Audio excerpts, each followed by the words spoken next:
I don't want to be right. What would Socrates say to that? It tickles my fancy. Oh, okay. Okay. Goosies. I don't have hair. Oof. You got Marcos. That's not. No, that's not. Wait. Yeah. That's true. You do got me. Get over here, Marcus. Let me look at you. They don't want it. Tobin and Leroy, ready to deploy. Had to hit it with a little journalism, but that was a decoy. Better have about me, boy. Okay, Leroy and Tobin, hold to the show, man. Still in the stars with the show, and till then his half moon open. Sometimes go taste like a snowman. No proof I'm alive by the motor. No proof. Like I always wanted him, I never hated him, I never traded him, and if I did, I never ever traded him. You don't know what is a star? Like under the city, the driver's side floor. Just like a large, so many more. 10 in the more, never a bar. 8, 10 in the more, 2 to the P. Nothing to you, but it's something to me. Handsome as ever, cute as could be. You can watch it on YouTube with view for free. This one time for the Twitch. This one time for the text. This one time for the phone line. Whole time wondering what they gonna do next. You know, I just wish you guys would stop the quibbling. No, I need it for my mic.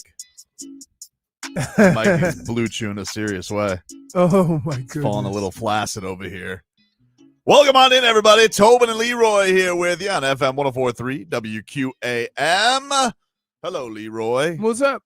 Dan, how are you? Dan Day producing with us here today. How are you, buddy? Wearing is that a Zion jersey? Yeah, walking on sunshine, man. My Dolphins jersey's dirty. I wore it Sunday. So I couldn't wear it today. understand. Man, you believing in Thin Zion? Have you been watching him in the preseason? He looking good? Kind of like the Dolphins right now. I got no other choice. I'm with you. I watched that Heat preseason yesterday, and man, I was furious that Myron Gardner went for the tie. I'm like, we kidding here? We're going to overtime with this thing, and then in only the Heat, this team, which has been an expert at giving up multiple possession leads in basketball, 7 points is 3, and somehow, some way, they were up 7 in overtime with, what was there, a minute left? A little over a minute left? And somehow lost. And I'm just like, wow. This just chef's kiss. We seem like we're right on pace for this regular season, boys. Right on pace. A 7-point lead in overtime with a bunch of guys who aren't going to make the league. And Keshad Johnson's like, here you go, Atlanta Hawks. Would you like the ball? I mean, if you just get the ball inbounds, they're going to foul you. Over. Right. Over. It's over. All you have to do is get the ball in. Right. This team, my God. There's no way Spo's just like, man, what's going on here? Tell you what, Spo, don't let that happen in the Olympics. Don't let that happen in the Olympics, dude, when the world is watching. First, you got to get over the timeout thing. Oh, man. Let's get to our headlines here, which are brought to you by Doral Volkswagen, home of the Pricito. Our lowest price. Visit us at Doral Volkswagen or DoralVolkswagen.com. The Panthers lost their first game last night. They lost to the Flyers 5-2.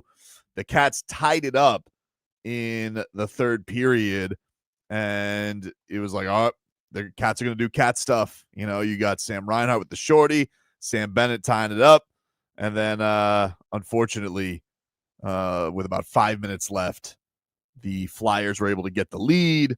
Then the Cats, they were like, we're going to go extra. They got a power play, and we're going to go extra power play. So they pulled Tarasov, and then the empty netters started flying. So Panthers lose their first game of the season. They're back at it on Wednesday against the Detroit Red Wings. And the Miami Heat, they lost 119-118 in overtime. The big news in that one, honestly, was Bam Adebayo, who left the game with a right knee contusion. So that wasn't great because people on the Heat are dropping like flies. Mm-hmm. Maybe we don't have a bazillion preseason games because I'm looking around the league and everybody seems to have like 3 of them. Somehow we have 5 and haven't won any of them. And what I have is 5 injured players. So is that not the craziest thing? Like, I don't know what it is about sports in general. If you look at every sport, we've gone out of our way to kind of protect players or save them for the long haul. something that was never done. Yep. And more guys are getting hurt now than when we weren't protecting them. Oh, I'm with you. Yeah, it's very frustrating. I don't, and I've always said to you, you get ready for football by playing football. You get ready for basketball by playing basketball. You get ready for throwing a baseball by throwing a baseball, building endurance. Why has, and I don't understand, they say, oh, because guys are bigger, stronger, faster, which would mean don't you have to prepare even better or more for your body to be able to withstand the season? Like, I'm confused by this. I don't know, man, but it's very annoying. Dominique Wilkins strangely said yesterday also he put everybody in Heat Twitter in a frenzy because he said that he was talking to Heat people, and he's like, I'm hearing Tyler Herro's going to be back opening night. And we're like, wait, what? What are you talking about, Dominique? So I don't know if he has accurate sources. Put it this way. Here's what I would say about Tyler's injury. It's not a broken bone. It's not a torn ligament. It's not any of those things. It's just a bone that was removed. It was an impingement. So there's no actual injury. It's almost like getting your appendix taken out. Bone appendix? No, just appendix. Like, you had surgery. Is that science? No. Yes, you had surgery. And yes, you have to heal, but it's not an injury. Understood. So I don't know. Like, I don't know. They said 6 months, like originally, or 2 months. No, they said said 8 weeks that they were gonna revamp it, and then some people were like 8 to 12, and then Then Tyler was like, I think I saw he did an interview with Jax on Sirius and said I'm only gonna miss 5 games. And now Dominique Wilkins apparently went on the broadcast yesterday and said that he's gonna be back opening night. So I don't know. Dominique Wilkins. Yeah, he's the Hawks broadcaster. Talking about Tyler. Yeah. He was like, I was talking to Heat personnel. He was on the broadcast. He goes, yeah, I was talking to Heat personnel because they were doing like a injured Heat, and he came out and he was just like dropping he was dropping Woj bombs, but Dominique Wilkins bombs on everybody. Now I don't know if it's accurate or not. Maybe he misheard. Maybe he was misconstrued to him, but he did say that on the broadcast yesterday. Dan, did you work the broadcast last night? Do you know if Spoelstra said anything about it? I didn't listen to any post game. I'm not listening to post game after last night. I can't. No, I was not. Okay. I just was making sure. I don't know, but I was just like, what? All right. Anyway, the ALCS, the Mariners, they smoked the Blue Jays 10-3. They're up 2-0 in that series. 2 wins away from their first ever World Series, the Mariners. The Dodgers beat the Brewers 2-1. Blake Snell with a gem. And LA takes a 1-0 series lead in that one. They'll continue that series tonight. And then we had Monday Night Football last night. Bijan Robinson. Oh, my God. 240 yards from scrimmage yesterday. Sheesh. What the hell is he going to do to the Dolphins in 2 weeks? They beat the Bills. And it wasn't even close. No. First of all, did you know that Atlanta has the number 1 defense in the league? I did not know that. No. Right. So there's that. Makes sense, though. They have a good, can I just tell you, good defensive coach. I almost threw my juice at the TV on a number of occasions. Why? Because big ass Josh Allen was scrambling and they were getting him on the ground. Like when they got there, they sacked him. Interesting. He wasn't you could do flicking that? it away. He wasn't flicking it away, breaking tackles. That's not a penalty? They was getting his ass on the ground. How about that? Like, it was a sack if they got close. Robbie's chiming in on the chat. He says Patriots win the division. They're leading the division right now. Yep. The division leaders right now. Yep. Yeah, I also saw on that run yesterday where I thought of the Dolphins on that run where the dude slid. Like, I like how everybody's now, their new thing is they get guys wrapped up, but they slide down them like there's grease on them. It's like, it's not even you're whiffing on tackles. Like, they got them, but like they go. That's how I was. You know why? Big shoulder pads. You couldn't get around me. So then they just slide down and they kick your legs through. No, but seriously, Robinson is going to go for, I was like looking this up. I was like, what's the record? I know the rushing record is Adrian Peterson. That's 296. Yes. And then I think the record is something like 330 from scrimmage. 330 from scrimmage? Yeah. I think that's what it was. I don't. That's weird because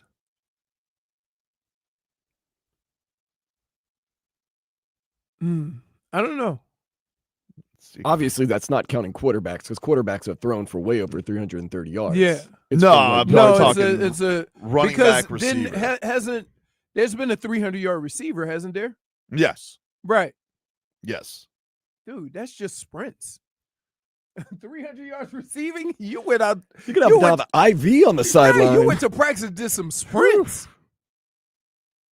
Says Flipper Anderson, 336 yards in So 1989. that's what it is.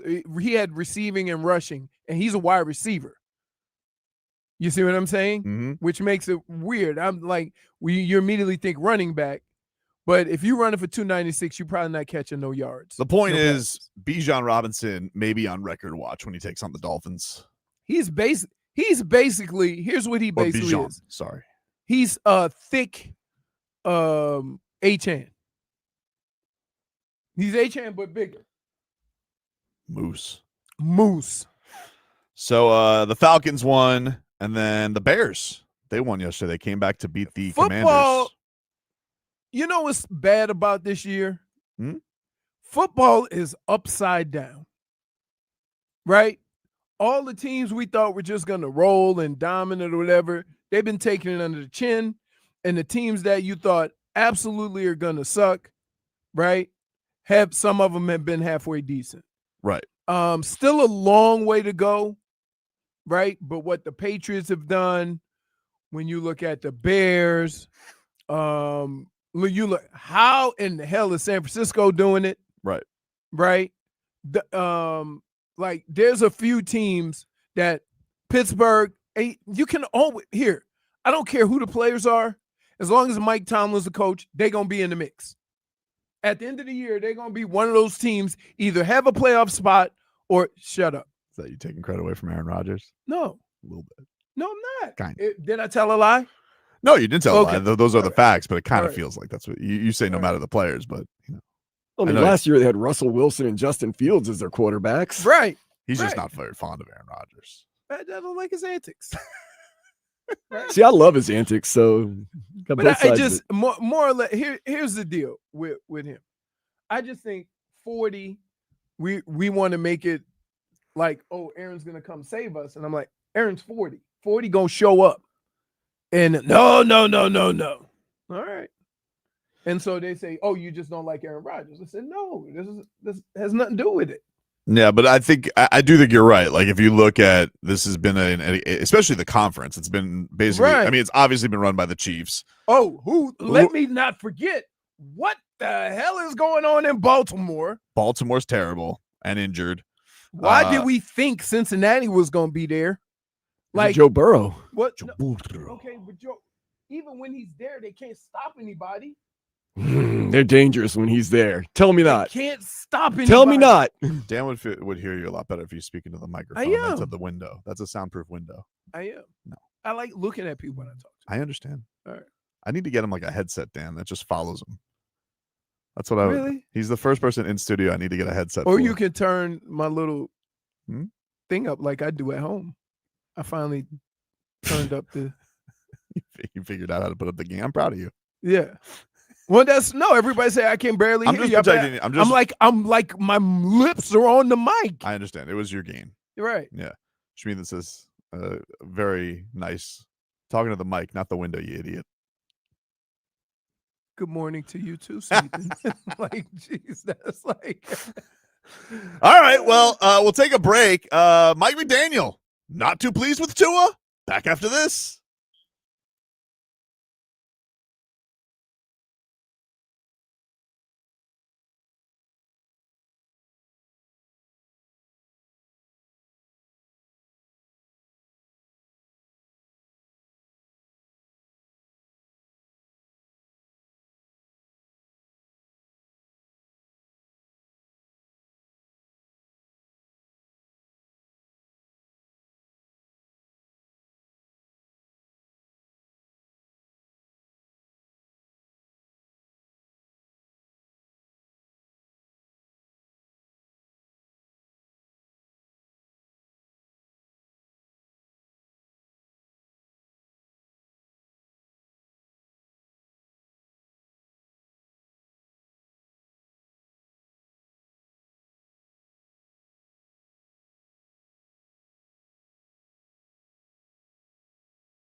the biggest damage it's done I've ever seen. Throw 3 picks, and then Yes. you want to come in here. You come in 2 segments late, then you want to She's come gonna- over here and tell me about my mic. Yeah, Hey, she's gonna go to the media and she's like, Leroy and I had extra radio sessions. We talked about this, but he was late. Hello, Jennifer. I hear tapping. Hello? I can't hear my. I hear you. My bad.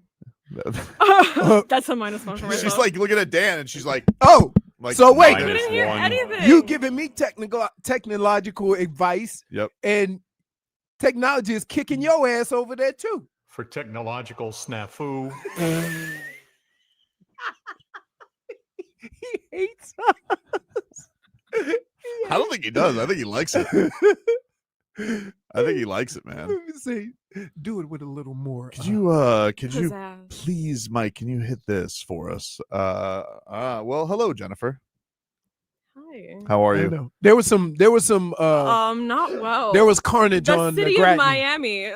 There was carnage on the hates Grattan. everyone. I'm talking about I took the back streets basically once I got to Hollywood. I was taking the back Really? streets. The Yeah. other I took some back streets, but even then, they were just. It was like, okay, cool, 2 seconds of free driving, and then I couldn't even get bumper to bumper. it took me 30 minutes just to get from my house to 75 because there was an accident on the little bridge I got to take One of over them brutal days. Orange Road. So Wonder I had why to everybody go was all the way so around. froggy today. Maybe it's because it was like Back oh, to school. They ain't got yesterday well, no, off. they closed oh, off. they did have yesterday. Oh, some people did. Broward have off, or Yeah. just yours? Just It's Columbus Day. It's a national holiday. by Palm Beach didn't have off. Really? Mm-mm. You had school on Columbus Day? I didn't have school, but my children did. I'm a grown up. There was a. You know what? There is a. You bunch go of out of your highways and way to be a places jackass closed. What do you sometimes. mean, You dude? know what the hell I meant. Your whole family is in school. Yes. Your wife teaches. Yes. Your 2 kids. They So when I worked. say you had school, I didn't. I didn't, yeah. Anyway, so Mike McDaniel spoke yesterday. Oh my goodness. You know what? I think. Can I just say this? I'm gonna blame it on Mike McDaniel when Tua says the things that he says because he's a because he rambler. is a rambler. Yeah, And he He wasn't learned a from the rambler best. before, and then he met Mike, totally and fair. now he's rambling. Totally fair. He's just got they're like a married couple. They've picked up their traits.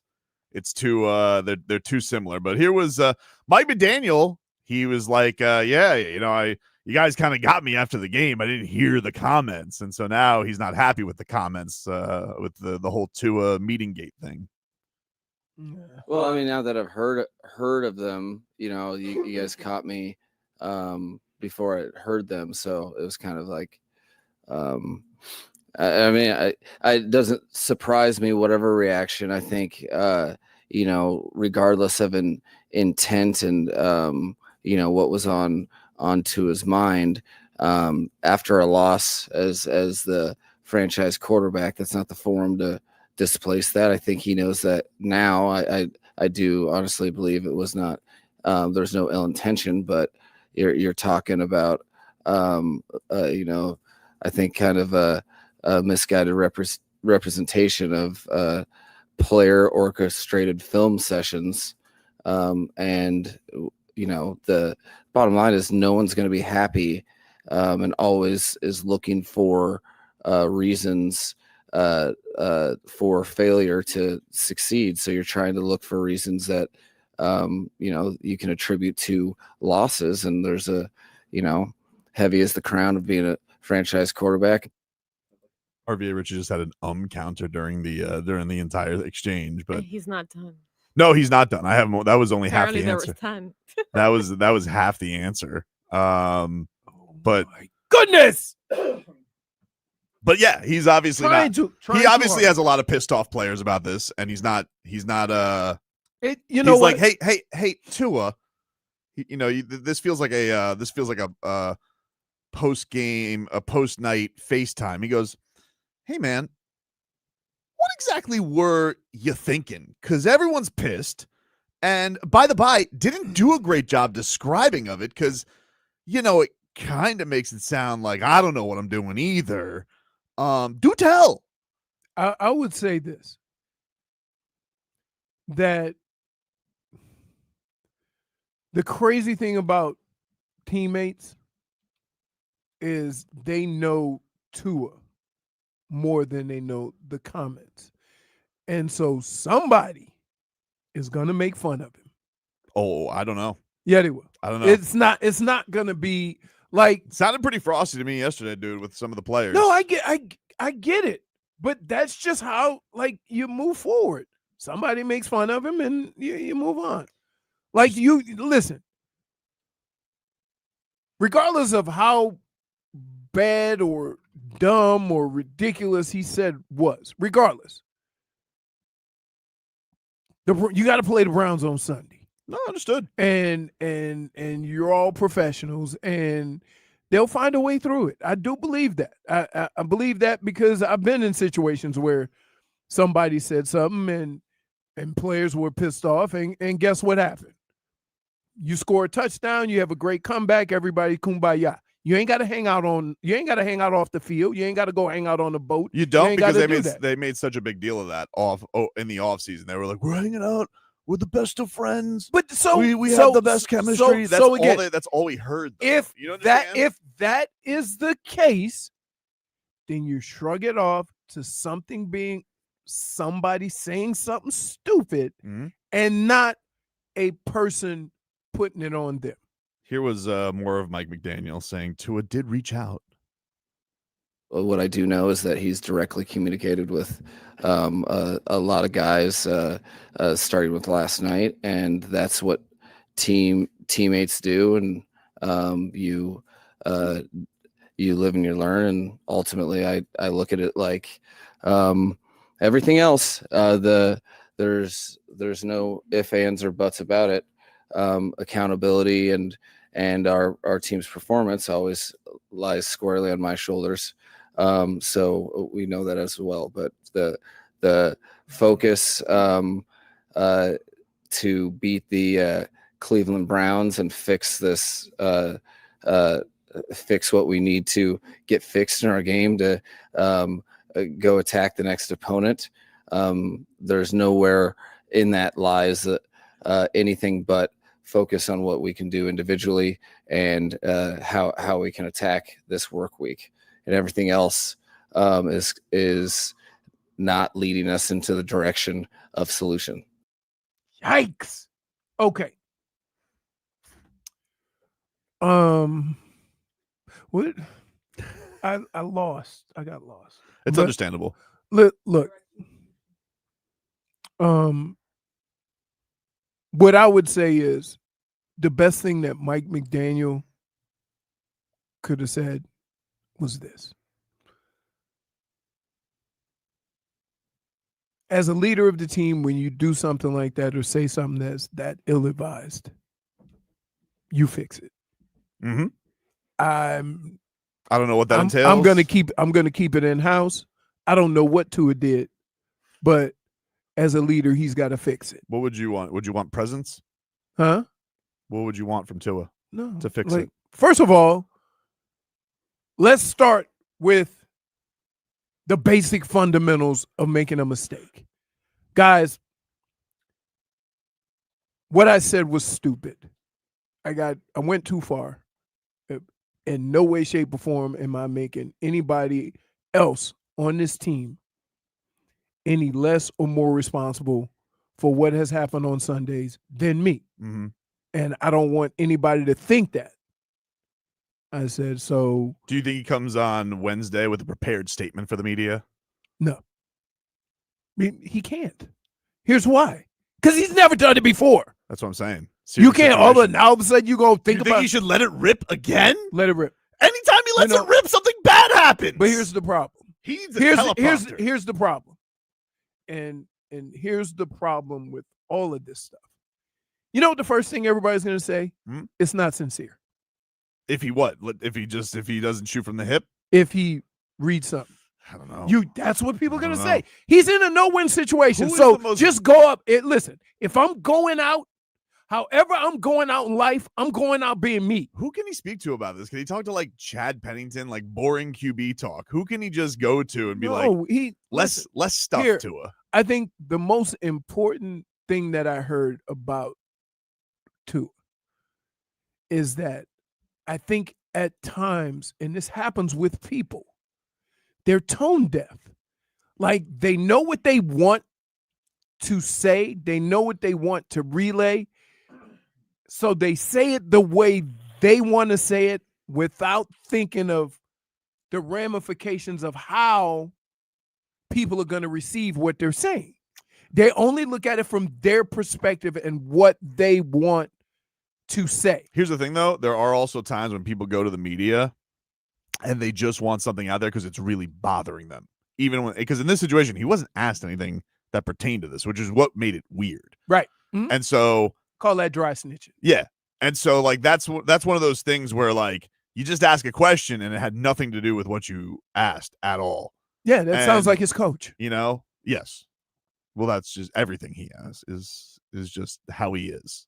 Right. But I don't know. I think it's one of those things where he needs to find some way. Because when I heard when all the linemen came up yesterday and they're like, we have no comment, we keep everything in house. I was like, ooh. Because here's the other reason why they might say something like that. You're immediately reading into it like, oh, why would I do that? You gonna let me finish, or are you gonna keep us? You know, I would always. Is that maybe Tua went to talk to them, and maybe he set things straight, and they didn't want to have to talk about what he said. And the way you do that is you cut it off right at the beginning by saying that. Because if you say, hey, did Tua come talk to you? Yeah. Well, what did he talk about? Well, what did he say? Mm-hmm. And so you say, no, we're going to keep it in-house. End of conversation. Or you take the tone of that and you say, like, all the things you're saying could be true. Right. But I'm just saying. I'm not being nefarious about it. Yes, you are. No, I'm not. I'm not, dude. You don't. We're going to show you how it's done, loudmouth. Watch this. Keep it in-house. No comment. Also, could be done to prove a point. Yes. It doesn't mean that they're not cool with Tua. Well, yeah, listen, I'm sure they. I think it could be something along the lines of, hey, somebody might get up in front of the meeting and go, Tua, see what we did yesterday? Right? Like, it just goes, Tobin's middle name is nefarious. Right, I know. That's not fair, dude. No, that's not very nice. Like here's the problem. First, you give me the look. And the look when you say, no, I'm being serious. No, you're not. I am. You're not. I am, dude. Schmeathan says Tobin is nefarious. Such a bastard. Wait, so why do you get on me? Because you guys are like the Dudley boys of fat shaming. No, I'm not. You are. No, I'm not. Take a break. We're back after this.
Tobin and Leroy here with you on FM 104.3 WQAM.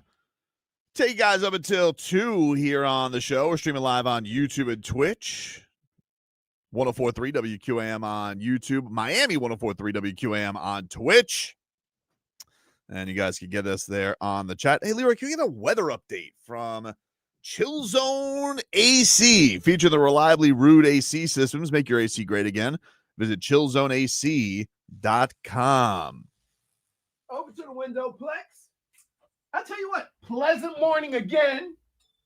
Pleasant morning again. We got a light breeze coming out of the east. As you can see, the plane right there going right to left. That means the winds are coming out of the east in some fashion. Where? Over here. Look, right there. See the left? I see clouds. No, you don't. You see that plane? Oh, it just went to the clouds. Nah, I don't see it, dude. All right. But the planes are going from right to left. So they always take off into the wind. So if you want to know which way the wind's blowing, you look up and see where the planes are taking off from the airport. You know it's coming in the opposite direction. There's one. See which way it's coming? Is it going that way or is it going it's going around? straight across. You sure, dude? Yeah. I don't know about that. Hey, I'm a professional. Stop messing around. All right. It is a little more cloudy than it was yesterday, but that's morning coming up. That's that. Is that anti-Bob Seger? You know what I'm talking about? No. He said against the wind. That's when they take off. Against the wind. We've been rolling against the wind. Anyway, I'm going to say it's in low 80s. Probably a slight chance of rain. It looks a little more cloudy than it was yesterday. So I'm going to go ahead on and increase my chances of rain. So you might get a shower. JFig almost Jaelan Phillips did. My bad. She almost Jaelan Phillips did. What, Mr. Tackle? Yeah. She almost knocked over my coffee with her little mic stunt. I was trying to help people hear you. Mm-hmm. You want to help? 10 o'clock.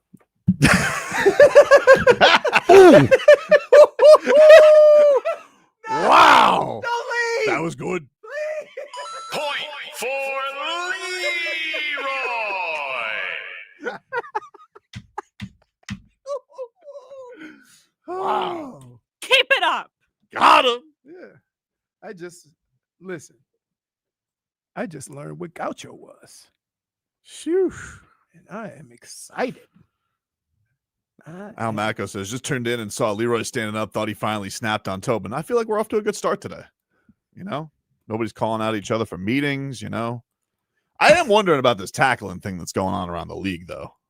You know why? It's crazy. You know why? No football?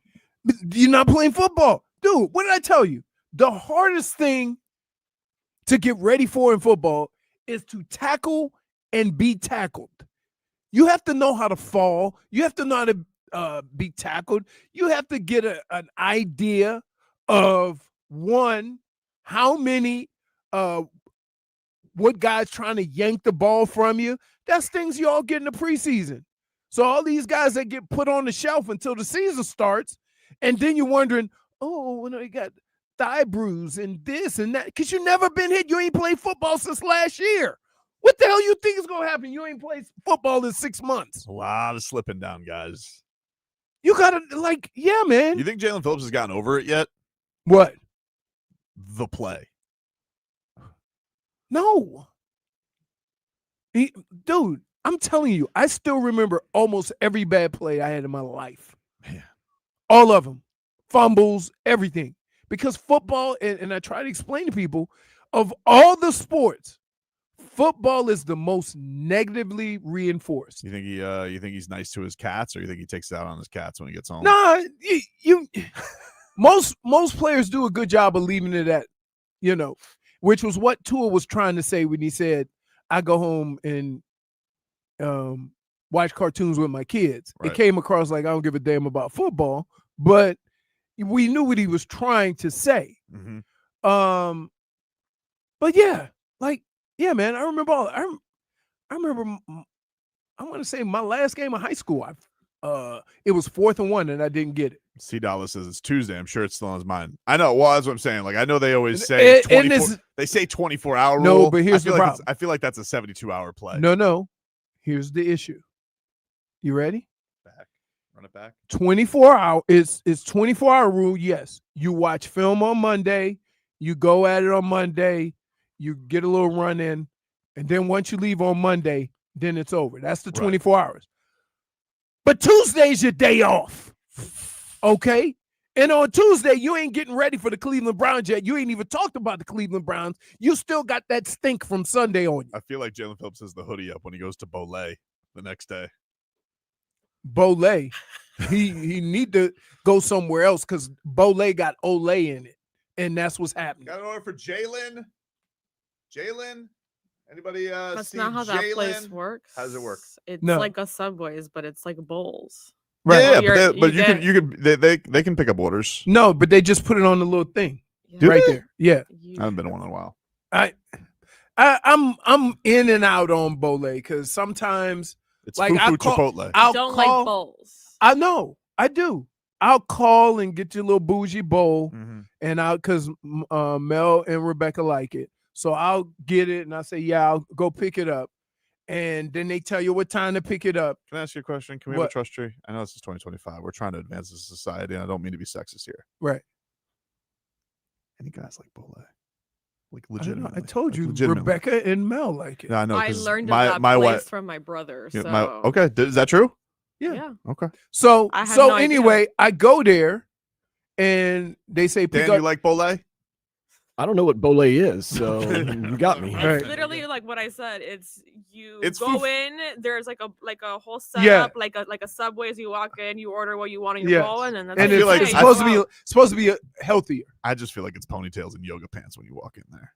Yeah. I've only gone once. So anyway, I order it. Don't cancel me. It I was tells just you. asking something in the It trust tells tree. you to come at X amount of time.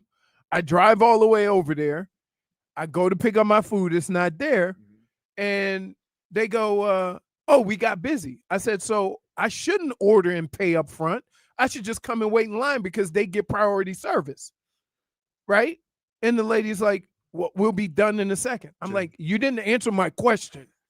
Like, what is the point of ordering ahead of time if you guys are going to get busy and not give a damn about the paid people online?" I said, "Just let me know. I'll just come in."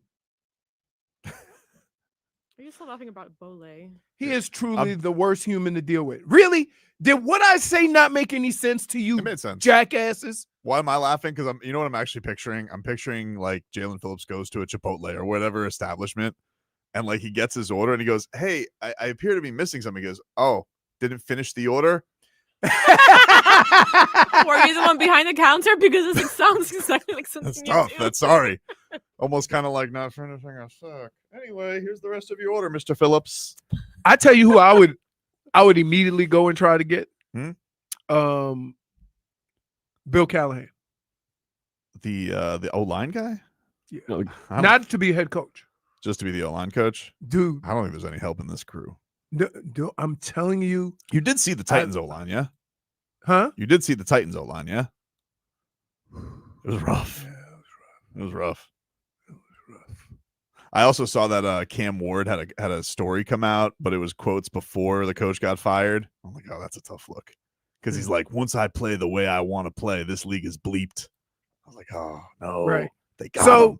So here's I always wonder, and we had this conversation a little bit yesterday. If you guys are ready to get rid of everybody, Mm-hmm. don't you have to have an answer? Mm-mm. No, Not yet. you just wing it. Right now, we just Do you understand the reason why you're in this position? Because of winging it. we need the satisfaction. You of cleaning do house. understand the reason why you're in this situation now is because of winging it Let me. to make decisions after instead of before. Here's what I want. I want the satisfaction of cleaning house. If I get just Mike McDaniel just as a sacrificial lamb, I don't necessarily want that because that means Chris Greer's still here. No, but the satisfaction of cleaning house. You ever walk into a clean house? Satisfying, isn't it? Yeah. You know you're going to mess it up. Your chips will be all over the place eventually. Dog will poop somewhere. okay. But when you okay. walk in to a clean house, Mhm. satisfying. You know, I deal with fans Hmm? every day. Yeah. Right? Every day throughout South Florida. Right. And when it's time to fire somebody and just go through it, fans seem to be the most understanding until you're going through it. And then you start hearing stuff like, I'm not dealing with this. This team is bad. I'm not renewing my ticket. I'm not going to these. Okay, so you understand that the powers that be feel the same way, and they're trying their best not to have to go through that for another 2 or 3 years. Because as understanding as you are right now, when it's time to fire the old regime, without knowing what the new regime's going to be, right? Don't sit here and say you're going to be patient. All right. Well, first of all, fans have been patient. I mean, it's been 25 years since the playoff win. I do think that needs to be out there. We'll revisit this next year. But hear this out, okay? They've gotten worse every year under the head coach. Correct. Okay. Correct. And the GM is not a person that we believe can give answers. Correct. Because if you were to be patient, which would piss a lot of fans off, what do you think the chances are those two figure it out? Good? Mediocre? What do you think the chances are that a Chris Grier, Mike McDaniel regime gets it figured out? And I'm not even saying to win a Super Bowl. I'm saying to win a playoff game. I would say there's a bunch of things that are absolutely positively kicking them in the junk right now based on their decisions. One, when the strength of your team and what you think will be the strength and the most reliable portion of your team is the worst, that means you made a mistake somewhere. You made some assumptions that just weren't there. Yep. The other thing is, and this is where it goes sideways for Grier, whoever's making the decisions. One, all the good players that you actually brought in, you couldn't re-sign because you brought in all these veterans.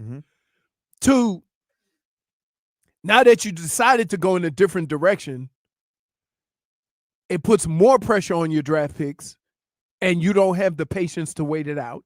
Yeah, nor is he good at it. Right. And I'm going to give Chris Grier some credit for this. If you go over the last 5 years and look at some of the draft picks, he's right on par with the success of what first, second, third round draft picks are. So the only reason why we're saying he sucks at it is because the team sucks, right? And the team's not any good. Genuinely, and the players to be good to get the record. Well, and the players that were good aren't here because he couldn't afford them. So that's another problem. He could have afforded Van Ginkel. Sure. Again, misevaluation. Right. No, again. So now you have in what is the worst position in football to be in. The worst position in football to be in is either one, your team is too young with no veterans, or two, too old with no youth. Right? There's not if you look at all the good teams, there's a nice mix to where you have guys who are on their first contract with some veterans that have been around, with some veterans that you brought in, right? It's for the last 3 years, it's been one or the other. It hasn't been a mix of either. And that is if you look at how teams are built, that is the problem. The other problem is that you built the team based on nothing that none of the good teams are building teams on. Offense and defensive line. Offense and defensive line. If that was your starting point, then whoever was at wide receiver or running back would be able to have success. But here's the thing that I would say to that, okay? He has tried. He's invested a lot of draft capital in what? Offensive line and defensive line. He has. Yeah, but they're not here. That's my other. I started off by saying that. Austin Jackson, always hurt. Liam Eichenberg, sucks. Jonas Savaianaya, trade up. He's the worst. Patrick Paul, maybe he'll be good, but you can't say that they haven't used. He's just not good at evaluating them. He picks bad players. But here's the other problem. Okay, let's be clear. You're going to say the further down you go in the draft to draft somebody, the more development. I mentioned the first and second round picks. They may. Those are first and second round picks. Okay, but Patrick Paul was a first round pick last He year. was a second round pick. Second round pick last year. He sat, right? They say he's pretty good. You know, all I've heard is that he's pretty good. Yeah. What about the other three that I mentioned? Because they're young and they don't. Liam Eichenberg's not young. Not Liam Eichenberg. Liam Eichenberg is, wow, how did he get hurt? He ain't hit nobody. But We got to take a break. We'll finish this up. We got to All right. back after this.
Our Tua.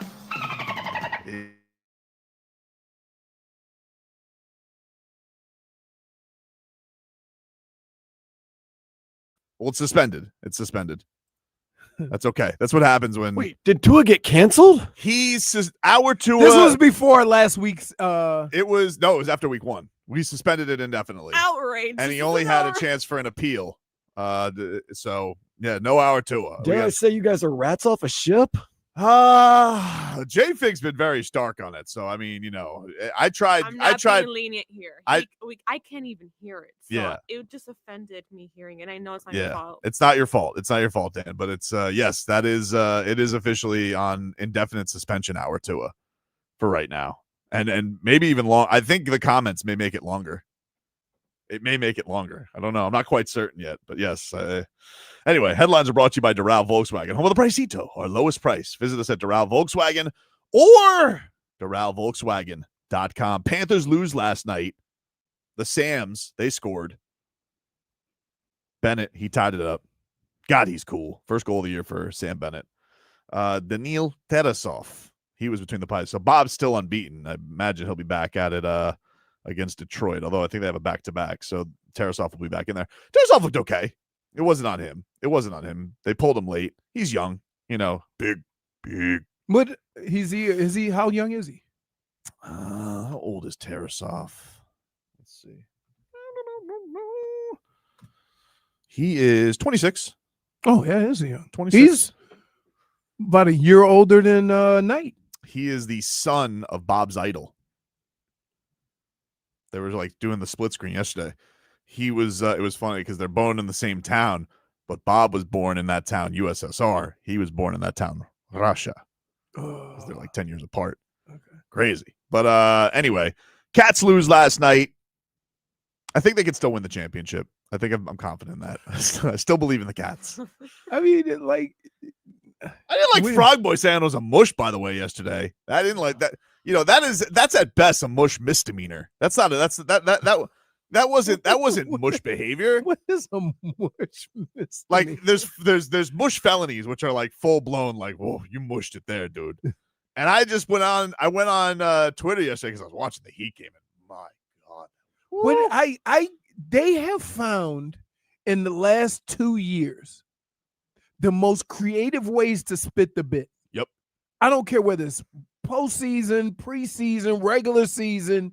Holy smokes. I feel really bad for Keshad Johnson because I really like him and he's athletic, but he has not had a good hands. He has stone hands. And yesterday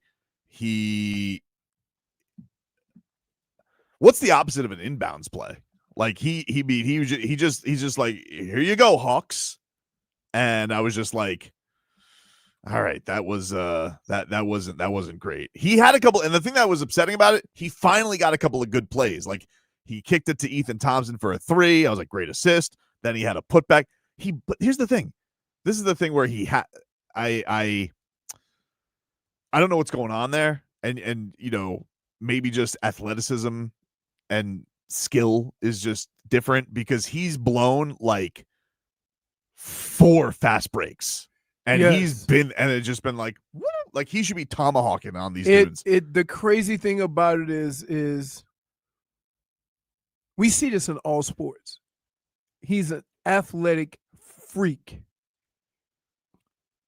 but has stone hands. Yeah. We see it at wide receiver. We see it at I can't explain it. He just really looks like his hand-eye coordination don't cooperate. Yeah. Well, hopefully he can get it together, but it hasn't been a great preseason for Keshad. Bam got banged up. They started Bam, Ware, Wiggins, Norman Powell, and Drew Smith.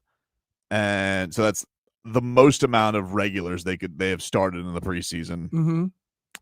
I think they're taking it slow with Davion. I don't think they're like going pedal to the metal with him because he's just coming back from a calf. Mm-hmm.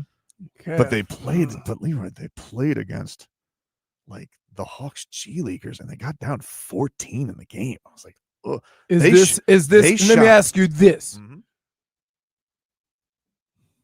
Is this a sign of things to come? Are you? I don't want it to be. I'm.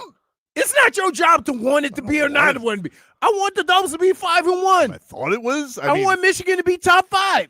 The reality of it is that here's where we are. You've seen 5 preseason games, right? They have not won a single one of them. Right. And they all give, we're trying to fix it, trying to work it out. We're doing this, we're doing that. You ain't that good. You won 37 games last year. Is it a bad sign that they've gotten the snot kicked out of them on the glass every game? Can't shoot a lick.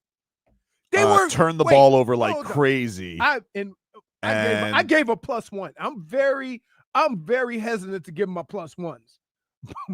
But this has so I'm just like watching the game, not paying attention, and you guys are going back and forth, right?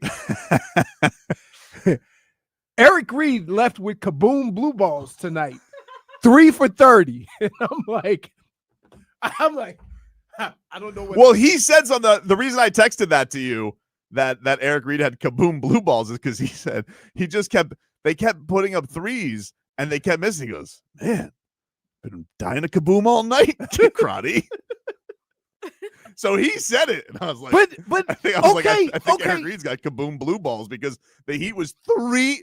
Dan, they were 3 for 30 yesterday from downtown. Right? How's that possible? Can I just say this? Please don't tell me when he plays good defense and can shoot the 3. If they say that about one more player, and I'm looking at the stat line that's 3 and 30, enough. We did that all last year.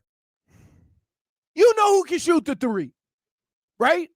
Tyler can shoot the 3. Duncan can shoot the 3.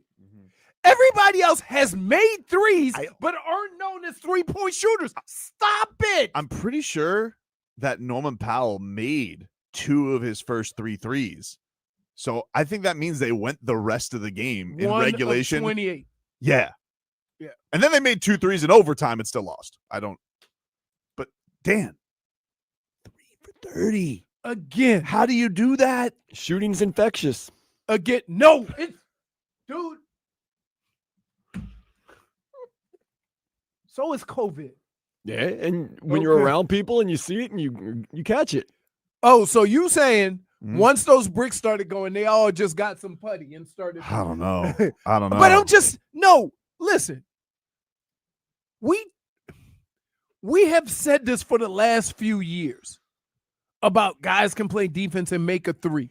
We need 3-point shooters, not guys who can make a 3 every now and then, because when you have a whole bunch of guys who can make a 3 every now and then, you never know which guy's going to be hot and you end up with 3 for 30. But if you have a bona fide 3-point shooter, then you know that's what he does. So who's the 3-point shooter? If this is now a 3-point league and you got to be able to shoot the 3, who's going to make threes on this team? I don't want to hear they can all make threes.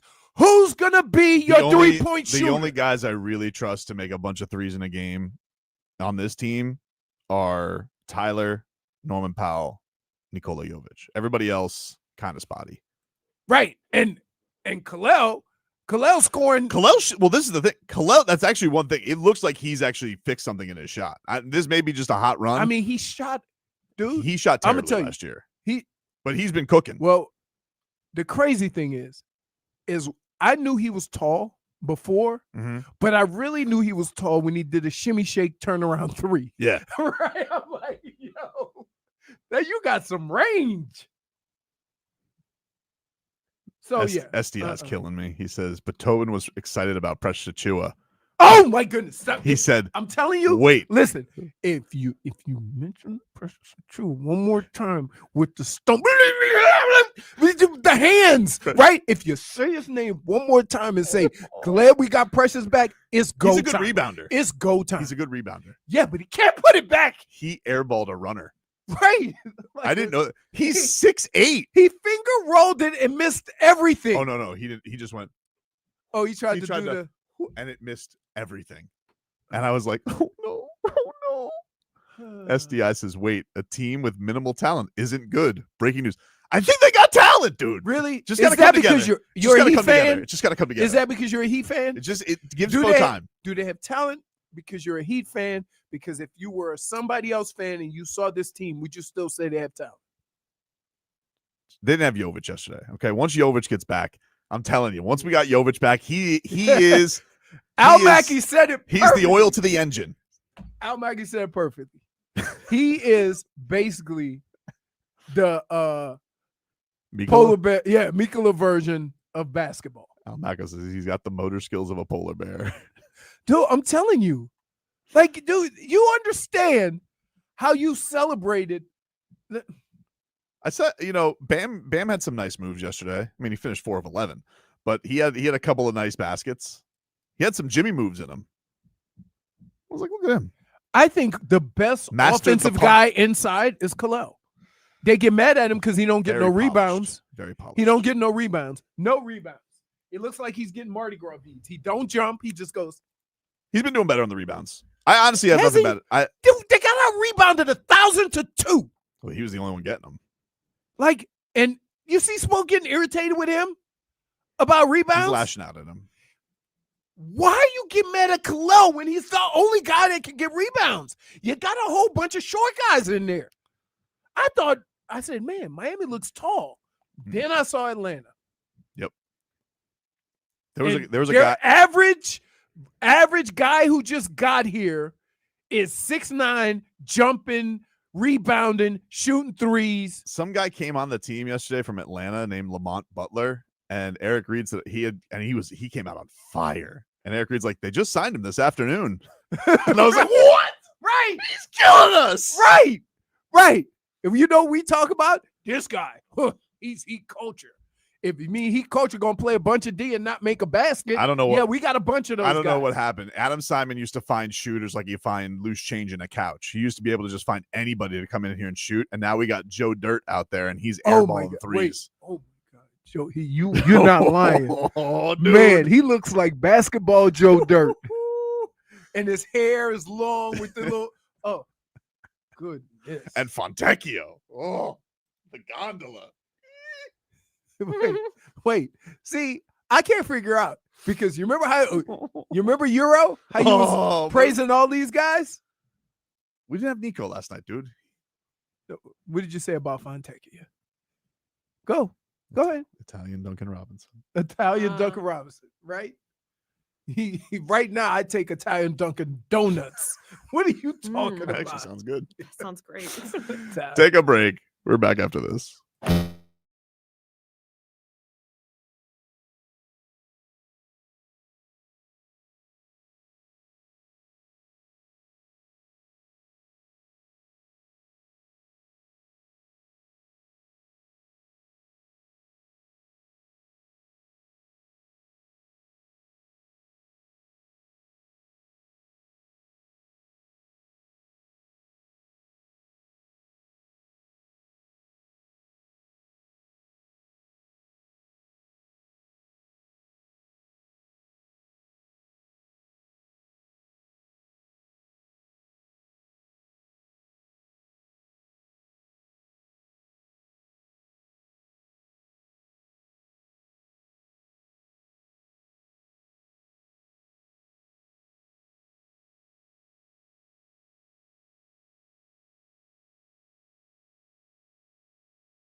All right, welcome back, everybody.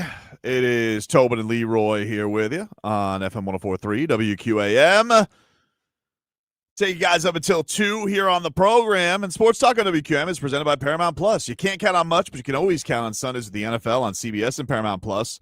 Watch your local NFL game live every Sunday all season long. Visit ParamountPlus.com/NFL to get started today. Dolphins got the Browns this week. As maybe we'll see the debut of Shedeur Sanders. Who knows, dude? Who knows what could go on in those places? Maybe we'll get those chants. We want Shedeur. Probably not with the Dolphins. I mean, they're probably going to make Dylan Gabriel look like Dan Marino, quite frankly. Or maybe if we're going to go lefty, like Mark Brunell. I don't know. But like that's probably the way it's going to go. The way this defense is, they're so bad. They are just embarrassingly bad. Kamani Vidal. Oh my God. Who are these? At least Dowdle had another good game, and he was a good running back last year. The Cowboys just cut bait with him, but like, man, Dan, that's so bad. It's so embarrassing. They just can't stop anybody. You heard the announcer was like, if you were like me, you picked up Kamani Vidal for your fantasy team. Like, what? That's why I'm saying, I don't know what Bijan Robinson's going to be able to do against these Dolphins, but it's probably going to be he could. I feel like he definitely could set records against this defense with how bad they've been. It's crazy. It's crazy how bad they've been. I will say though, on the good note of football, the Canes come back on Friday, so that makes me happy. Canes in Louisville, you got that going down on Friday, and even more. I saw yesterday some more national buzz going for Rueben Bain for the Heisman, because there's not really like this sexy offensive candidate. I'm sure Mendoza is going to get more of that if Indiana keeps this up, because, man, he's been lighting it up. Indiana's been lighting it up. But it's this could be one of those years. Everybody just, I think, sees the raw talent and just how much of a game wrecker he is. And Mesidor's been awesome, too. I don't want to overshadow what he's been doing. They've been absolutely fantastic. But it is kind of cool to see everybody just like, man, you're talking, there's mock drafts that have him number 1 overall, Heisman buzz. And I just think it's really cool just that he's been in this spot where, last year he was banged up. We all, everybody had high hopes for him when he was a freshman, and he has the injury last year, messes him up. And now this year he's got a defensive coordinator who actually knows what he's doing, because Corey Heatherman is always scowling. He's always scowling and he's always dialing something up. Every time I see that guy, like, I feel like when he goes to Bolay, he's not even thinking about eating. When he's thinking about when he gets that bowl, he's thinking about dialing it up. That's what Corey Heatherman is thinking of. But this Canes defense, you just think about, like, man, they couldn't do anything last year. No hope, no stops. And this team this year is just so complete, and they found so many different ways to win.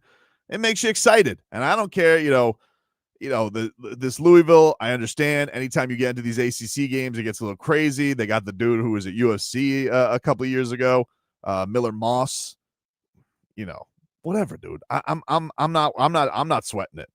I think this Canes team, and I heard Mario Cristobal this week talking about air pollution, that they're trying to keep all that positive stuff that's out there. I think they got the right guys for it. I don't think they're going to buy into their own stuff. Honestly, like, it's just a matter of, like, I would like to see them, if they get a lead, can they absolutely bury a team? That, like, real killer instinct for this team, that's like the only thing that they seem to be missing. But basically holding things and leading wire to wire, man, they've dictated the game on their terms basically every time. They'll run the holy hell of the ball, and then when they don't, like this last game against FSU, they're like, hey, dude, how about this? CJ Daniels, Malachi Toney, Gonzo, and Carson Beck was getting it done. And that's I think, exactly what Mario Cristobal was hoping to envision when he had this team. And that's what's exciting about them. They really just feel top to bottom like one of the best teams in the country. And I never want to, in the words of Robbie the Degenerate, I don't want to count my chickens, because we've seen some stuff get bleeped up. But even with last year, it felt very Houdini-ish with some of the wins that they would pull out. Like, they would get down and it'd just be like, Cam Ward, save us, magic. And this year, it doesn't feel like magic. It just feels like a well-built, football team. And that's tough. A welded football team, that's tough. JFig, that's tough. J-Tough, that's tough. That's tough. That's what he was looking for. So that's what gets me excited for Friday night. Also, that the Friday night game comes after a bye because I think Friday night games are weird. But at least we get to start the weekend off right with a party. Leroy will be very happy about that too. He's been waiting for this moment. Why? He misses. He does miss the Oh, Canes. okay. Yeah, there's been like one game in a month. It's been weird. He's But- been stressing it for quite some time, so we need something. I'm just happy to see this kind of team put it all together. Al Mago says the Dolphins and Canes went in opposite directions. Yes. Yeah, you can't get all the football going at the same time. We can't be greedy, apparently. But this is exactly, I mean, you always knew the respect that Cristobal puts on the trenches. It was just last year defensively, they were complete Swiss cheese. The secondary was awful. And this year, not the case. Getting turnovers, making things happen. And I mean, those pass rushers, my God. Oh my God. They are quarterbacks and offensive lines nightmare. Take a break. The damage is done, my friend, is next.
you guys up until 2 here on the program. It's that time of the show where we say the damage has been done. I'll go first. So I told you guys yesterday that I had a big problem with ESPN. Yes. Because ESPN was doing they're doing this bit on, I think, social media. I don't know if it's also on their television shows because I don't even know what NBA shows they do. I feel like all I see is NFL. But they did a bit that's 30 teams in 30 days. And I took umbrage yesterday because they decided that they were going to make the Heat Day about LeBron. And I got to tell you, dude, no disrespect to LeBron James. We've had our past. We're good now. But I think LeBron gets enough coverage. Now, I understand the Heat aren't the sexiest team in the world, right? But does Heat Day need to be kicked off with, does LeBron James deserve to get his jersey retired in Miami? You're still good. Well, let me explain. There's a reason I have another. I'm following. Reason, Okay. Leroy. All right. Well, I don't know if somebody heard my rant yesterday or is just messing with me. Mm-hmm. But yesterday, I fire up the old Instagram, Leroy. And on their page, the next thing that they post is a quote from Tyler Herro that says, LeBron James is the best Heat player of all time. And whose video did they use? But old Tobin's video. And these mother bleepers decided to tag me on the video. Glorious. And I'm going to tell you something right now, ESPN. This means war. Okay? I am not to be messed with. Okay? I am not going to take this sitting down. Well, I am sitting down right now, but I am not taking this lightly because what you did to me was a sports act of war. And what you did yesterday on Heat Day was nothing but LeBron. We know he was awesome on the Heat. All right? Did they mention Jordan with the Wizards? I don't know. I don't know what anybody else did. But I feel But like by the way, if you're going to go nostalgic, not one D Wade post, not one. It was all Big Three stuff. And then finally they gave us one Nikola Jović post. So I said, hey, I put on the comments and I say, hey, how about some Ware and Yakachonis highlights on ya bums and not my 5-year-old video? Nobody responded. But I let him know how I felt. Well, I'm you glad think did you that. think Mr. Jeter's sitting in his office going, hey, Mr. Jeter, do I respond? I don't know. But I'm not happy about it. And this means war. Damage is done, ESPN. Damage is I done. feel Damn, like it's- now it's your turn to like tag them With what? Yakachonis highlights? or this itself. Well, obviously they heard it because why would they go and tag that video out of any other video that you could tag about LeBron? How many videos about LeBron James are there? A gazillion? And they decide to take a shot across the, oh, Tobin doesn't like the LeBron Heat coverage. How about the time that he posted a video about Tyler Herro talking about LeBron James? Maybe they were Wow. just trying I to gotta go tell get you. some footage. Can I just from tell you what the this mouth is? of the What? Heat. I'm going to be honest with you. Hmm? As my friend, Mm-hmm. as my good friend. Yeah. Sounds like 1 in 5 talking. No. Why does that have to do with anything? You and Vlad are both doing that. He's talking about respect. You know what? You know why I Leroy. take umbrage with that? Umbrage, Yeah. spell it. You know why I take umbrage with that? It disrespects my regard of petty. You think I can't lash out on separate Sure you occasions? can. You sure you Has can. nothing to do with the Dolphins record. No, but I'm saying I would be if the you're- Dolphins were you're- 6-0, this would annoy me. You're 100%. not as much. Oh, definitely. Okay. What damage is done for you? I mean, my damage is done just happened. I knew this was gonna be. I knew this was a thing.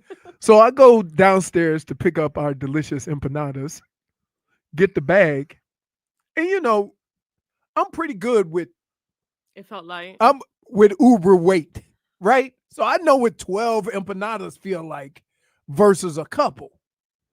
I lift the bag, I'm walking up the stairs, and I'm like, wow, how do they jam all these empanadas into this one little bag? Oh no. Like, I look down and it says Michelle. Mm, So that's not you. here's the problem. You can't get a hold of Uber driver. It goes through Central Uber. So I'm Is that waiting. what it's called? What? Central Uber.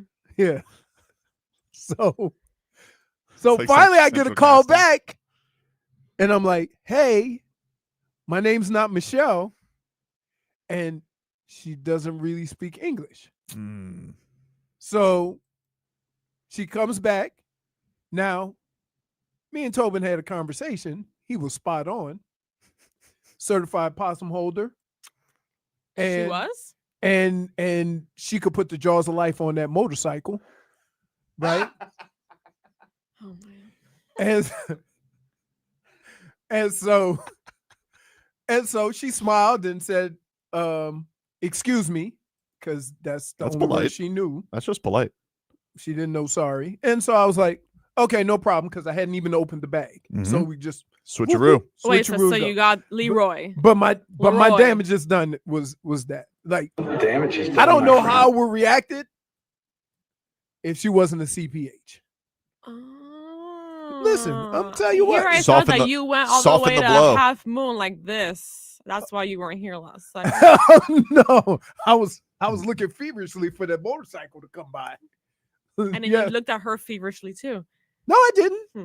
No, it wasn't that I looked. We just had a conversation beforehand, so I had to check. It's not That's all. exactly how the conversation went. No, You barely had one. No. First of all, Don't. apologize Why? because it was not me. You took Lupe downstairs. No. Mm. No. Hey, don't snitch, Tua. Wait. He was the one with the comments. Hey. What are you, the quarterback of the Dolphins? You No, went I'm just downstairs saying. Too?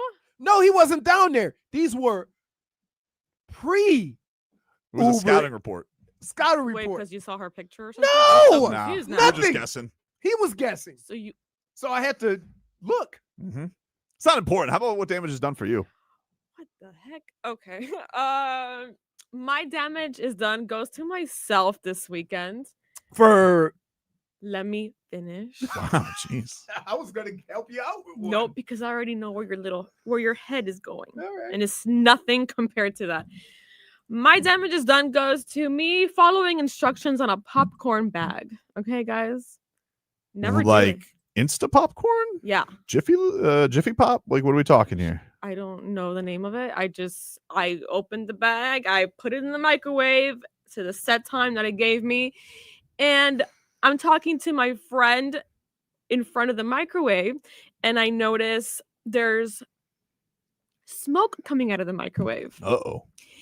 And it barely even finished the time. Like the microwave wasn't even beeping yet, and I see smoke coming out of my microwave.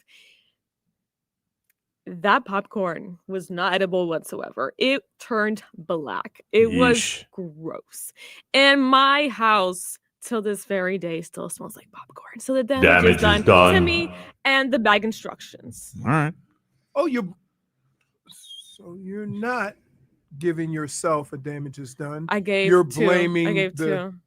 I followed the instructions and then I almost burned down the house. Okay. Two. Dan Day, what damage is done for you?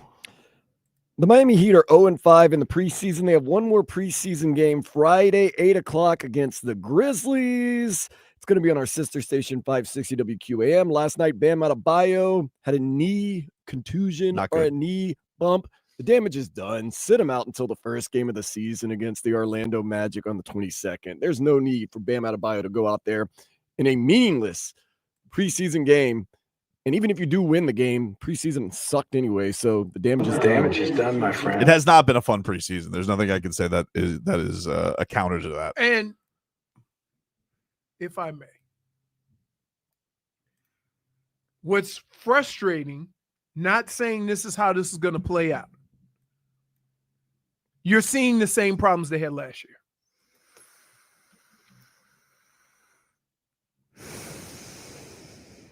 I can't say that they've solved any problems from last year. Okay. So that's worrisome. That's A little But it's the preseason, baby. Let's give it a say. preseason only counts. Now they're going to start the schedule starts very. Can I say preseason only matters? Yeah. Or preseason doesn't matter when you're 0-5. So this would have been different to you if they would have won in overtime yesterday. Your feelings would be different. Your feelings would have been different. No, I don't think so. Oh, so you think everything's going to be okay? Not worried yet. I haven't had. When you end a season a certain way and you start a new season with the same issues, Yeah. you think you have nothing to worry about? No Jović yesterday, dude. I'm asked you a basic question. Okay. If you end last season with 37 wins and bounced out quicker than JFig's popcorn, right? And you start the season looking the same way, that doesn't bother you? Some things are going well. Jaime Jaquez looks really good. Kalel's had a good preseason. Jaime Jaquez is going to play 3 minutes a game. I don't know. He's looking pretty good. I think he's found it back. I think he's gotten his juice back. Somebody going to be sitting in those UD seats. And the way it's going is I don't think it's going to be him. Keshad and Keshad for sure. Precious. You might be, I think you've nailed those two. Right. Jaime's looking good. And Joe Dirt is going to be a Sioux Falls. Oh, maybe. Maybe. I don't know, He dude. might not make Sioux Falls? I don't even think he's on a Sioux Falls contract. I think he got a tryout contract. I mean, But he might. I don't know. He looks like Sioux Falls.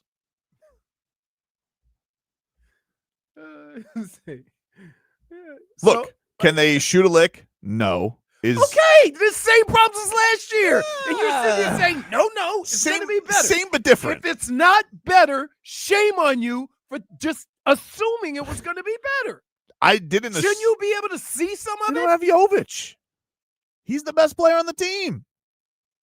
He better, he need to be making threes like Larry Bird, according to you. I'm telling you, he's the thing that's going to make it all unlock. Okay, he's the skeleton key. Okay. All right, I'm not worried yet. Okay.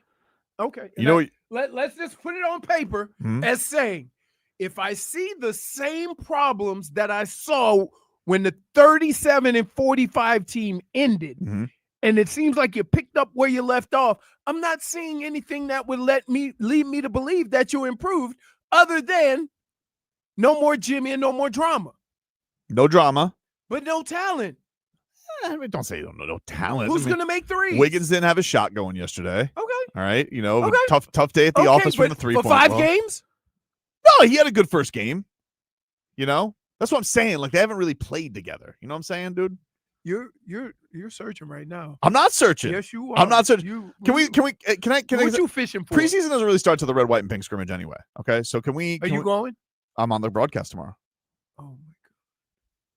So you're gonna just what? Where 6 o'clock, by the way. Is that Kaseya? It is a Kaseya, yes. All the way down. Oh. Yeah, it is a Kaseya. And then, by the way, if you guys want to believe, tickets $10 benefits Baptist Health. Great cause. Can I just say, you are wow. What? Wow. What? What's the problem? Eric Kozak, I can't wait until the heat season starts. Tobin and Leroy be going at it all season. It's preseason, guys. Let's relax. Does anybody get my point? I know it's preseason. I'm a big defender of preseason doesn't matter. Unless I see the same things that ended your season last year. They didn't have anybody. Like, they didn't have anybody in Puerto Rico. Okay. Somebody who's going to make threes. That's a good question. Okay. That is a legit question. So I'm looking at the numbers. 3 for 30. Okay. Anomaly, though. You would agree. That's really bad. They've been really bad shooting the 3. Yes. So you just mysteriously, when the season starts, they're gonna start making shots. You never know nobody wants to make shots now. Who was Duncan Robinson 5 years ago? Nobody knew. Yeah, until he lit it up in preseason. But it took, when he first came up, his first real stint in Cup of Coffee with the Heat, he stunk. No, that was regular season. But then he came back in the preseason, and what he did in Sioux Falls, he was lighting it up. Point stand. Who's gonna light it up? Who's lighting it up? There's nobody. They got 25 guys. Nobody can make a damn Maybe three. Davion keeps shooting 45% from three. He did that last year. Maybe he could do that. Oh my goodness. Norm Powell's a good shooter. Leroy has no faith in Simone Fontecchia. He's streaky. Last night, bad I streak. want to streak your ass right now. What are you talking about? None of Streaky. this sounds right now. I'm just saying, like, do I have legitimate concerns? I wouldn't say they're illegitimate concerns. I think maybe you're just a little too concerned. That for the last 2 years, nobody can make a three. Not nobody. I mean, Tyler Herro was the number 3 3-point shooter in the league. He's not healthy. He'll be back. So Dominique Wilkins says he'll be back opening night. The point still remains. Mm-hmm. Okay, take Tyler out of it. Right. They don't play 48 minutes. Mm-hmm.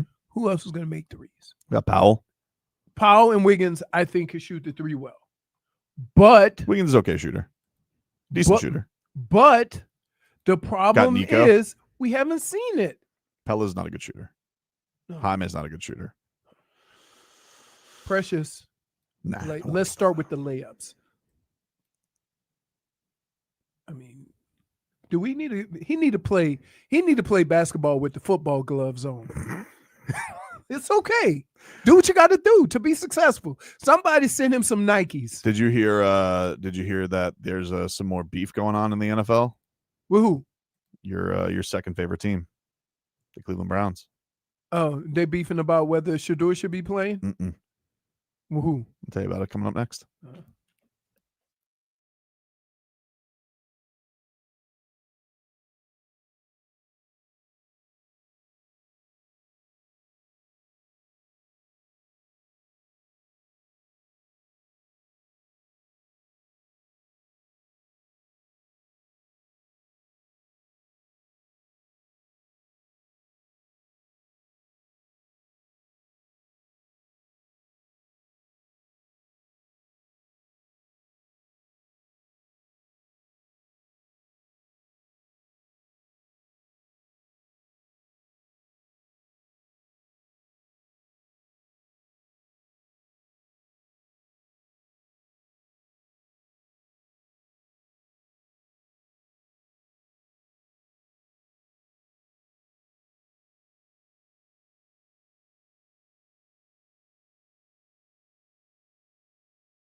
game, but only till like midnight, and there'll be like a rain delay, so inevitably I'll be on for 10 minutes. Mhm.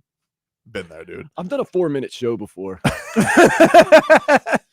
It's like you want to put some pieces. No, I'm getting my 4 minutes of takes in. You want to just go to national, just don't waste your time. Nope. 2.5 minutes. I got you. Let's I'm go. leaving with something. Headlines are brought to you by Doral Volkswagen, home of the Pricito, our lowest price. Visit us at Doral Volkswagen or DoralVolkswagen.com.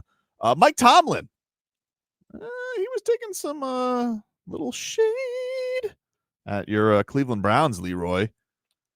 Why? Well, he was asked about the Joe Flacco trade to the Cincinnati Bengals, and this was his thoughts on that. To be honest, it was shocking to me. Andrew Berry must be a lot smarter than me or us, because it doesn't make sense to me to trade a quarterback that you think enough of to make your opening day starter to a division opponent that's hurting in that area. But that's just my personal feelings. He's right. He didn't say nothing wrong. I didn't say that he said anything wrong. I just said that he just It's a trade. Now, here's how this works. And so I'm going to give Andrew Berry a little bit of a break. Right? They were trying to do Joe Flacco a solid. And then they realized they could get something for it. So it's either get something for him or cut him and have him go over there for free. You understand what I'm saying? He was definitely going to the Bengals? No, he was definitely leaving. Right? So once they said you're not the starter, you don't keep a guy like that as a backup that you made the starter.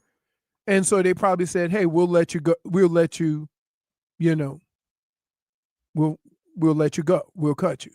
Then it's like, somebody's going to give us something for Joe Flacco? All right. So he would have ended up in Cincinnati anyway. So the only difference is it looks like a trade and they got compensation versus just letting him walk and going over there on his own. Do you know they're calling this this matchup on Thursday night with Joe Flacco versus Aaron Rodgers? What, the Golden Girls? Close. Battle of the Younks. They would be grandpas Agreed. in football. Unc is like mid-30s. You grandpa. What are you talking about?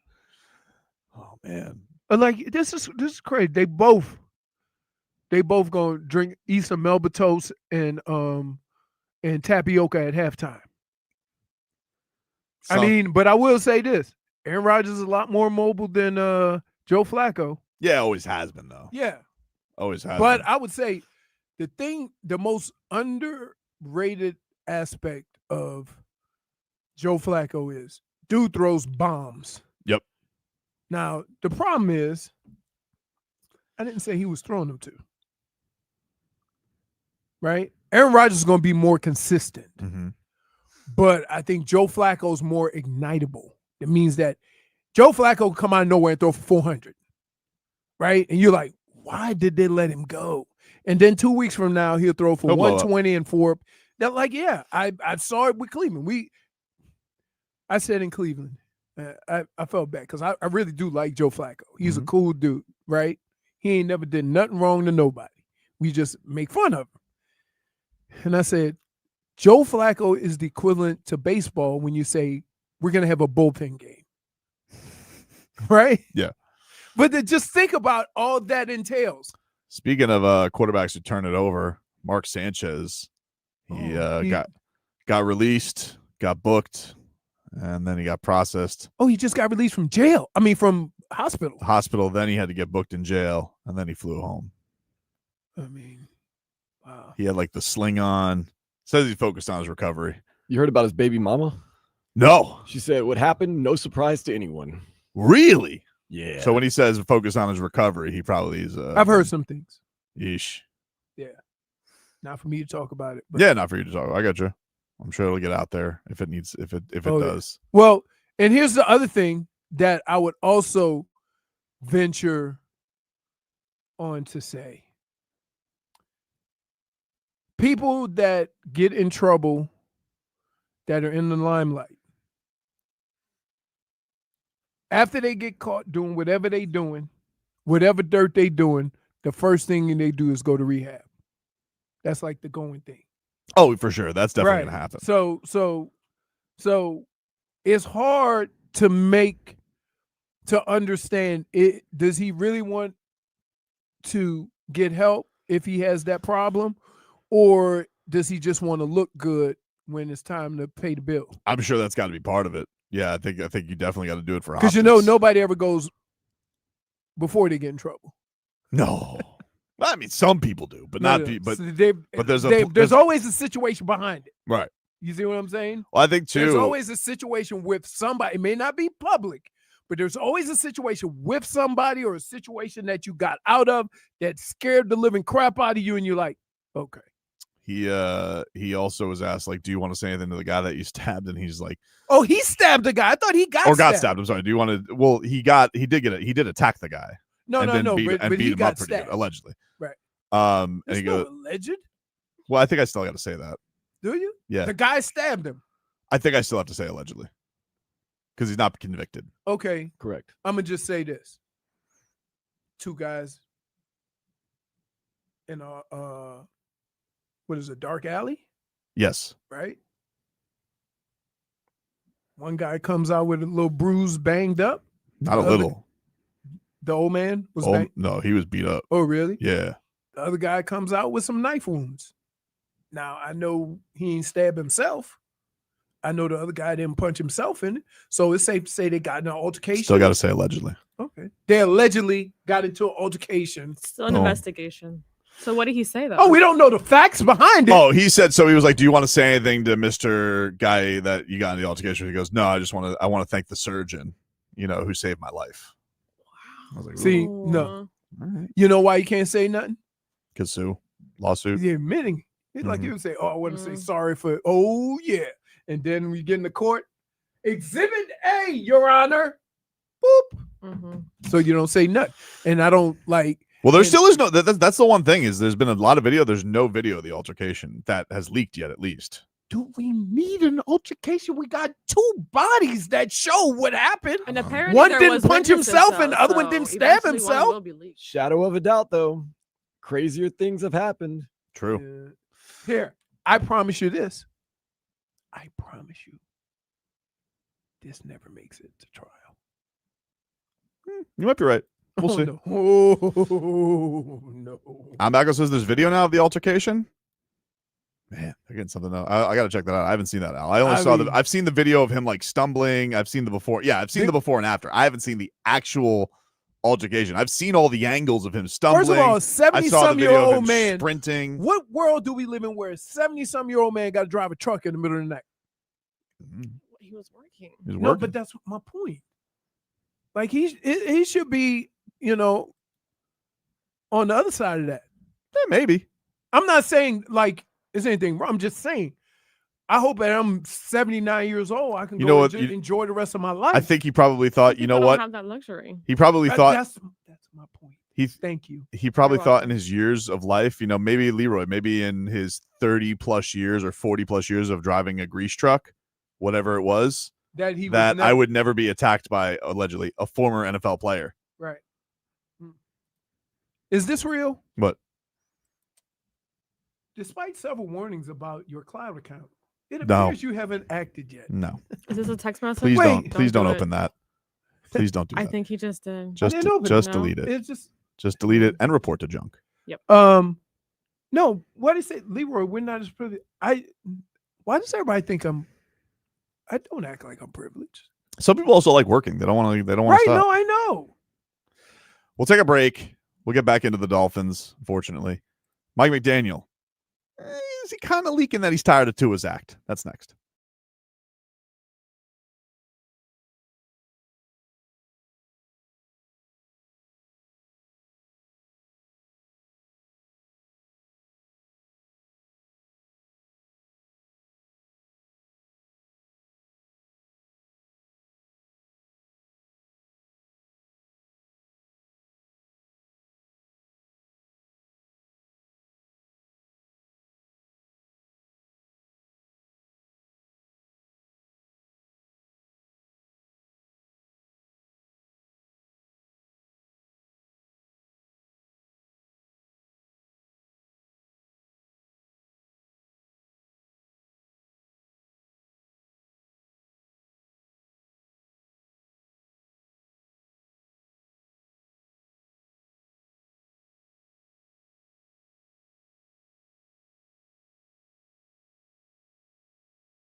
Welcome back, everybody.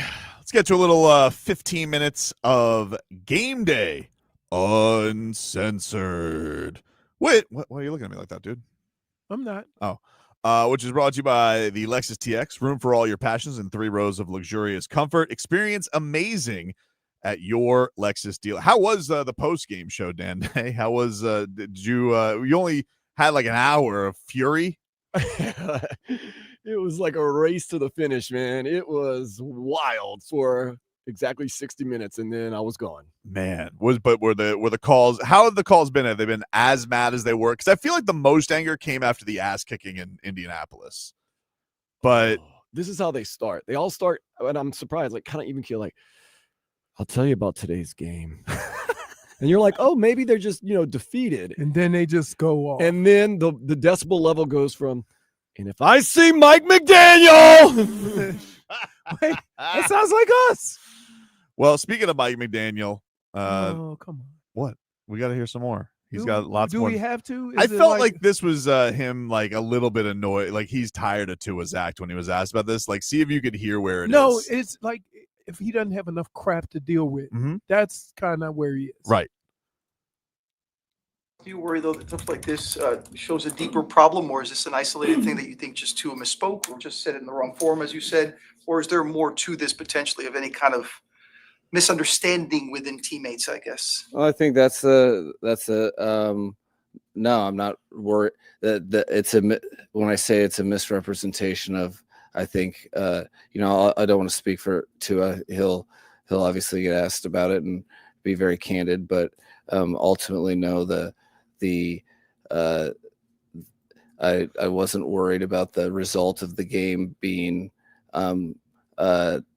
determined by the extra outside of all things scheduled film sessions with players, and I think that's at the crux of the issue is inherently it's kind of assumed that you're attaching reasons for failure to that. So beyond, I've got a lot of things to worry about, and one of them is not those comments, and where our team is lying after that. There's we just had meetings about the game itself, the factual successes and failures that led to the ultimate result, and that's where people's focus needs to be, and I'm confident will be, as we are all very motivated to fix our he just went double fix our problems and find a way to win. He threw a Got a beat combo going on here. Oh, he had a little extra Oh yeah, at the end. a little extra spin on the He curveball. had a little extra shake. No, but like he threw a combo at me. He does that all the time. The one that the part of it that I did for when he was coherent, where he was like, I'm sure Tua will be asked about it. And he'll be candid about it. I was like, oh, he's tired of his ass. Like you could just tell, like he's just like, this guy won't shut up. You don't have to tell everybody everything. But and know what else? You know what else makes that difficult? Mm-hmm. When you know you may not be here, but he is going to be here. So you can't really go scorched earth, right? Especially when you've been his guy. Like you've been his, like. I don't like, again, there's moments where you get annoyed with the people you work with, the people you play with, or whatever. You get annoyed with your wife at home or your boyfriend or your girlfriend or your parents or whatever. Only in sports do we make this like, yeah, Tua shouldn't have said what he said. And it may have offended a bunch of people. But there's nobody in this world that knows the person that Tua is more than the people in that building. So while we're sitting here assuming what they think of Tua, they actually know Tua. So they'll take it how it needs to be said. Like, if they think Tua's a real dude and he keeps it real, they go after Tua too much. Right? What are you doing? You can't do that. And he'll be like, okay, right? They'll hash it out. we're sitting here making a bigger deal than it is. Like everybody has. I don't think issues. it's not a big deal though, because it's not. I'm just saying we're making a bigger deal about it. Like saying, "Oh, the players they don't respect you," or like, no, man, it happens. People say stupid crap all the time. We've had this go throughout a team before, not this team, but different teams. You hear about it all the time, and you know what? We good. Like, because regardless of what people think of Tua, regardless of what people think the relationship between Tua and the rest of the team is or whatever, right? You got to go to Cleveland on Sunday. That ain't going to change. And you got to play against Cleveland. And you got to play together. And you got to execute together. And guess what? Don't get your ass fired trying to be petty. You still got to be a pro. And that's what it boils down to. I understand. I don't have to like you to work with you. I get you, but isn't there one of those things where, like, if you're going to talk all this year about leadership and relationships and how everything is supposed to be in that locker room, and then the first thing that you hear out of your quarterback after another close, devastating loss is like, "Oh, you're throwing other stuff out there." Yeah, not again. Like I said, not his best moment. Nope. But you'll know how great the relationship is between Tua and the rest of his players, the rest of his coworkers, based on how they perform in the weeks to come. Because if they still willing to put it out there, like, you don't have to like everybody you work with. You don't. But you have to be able to function and work together. And I don't know why people make a big deal. I've played with guys I couldn't stand. And I tell them, like, when we leave here, don't act like you know me. Mm-hmm. But on the football field, if he made a big play, I'm dapping him up. I'm hugging him or whatever. You know, it's just a.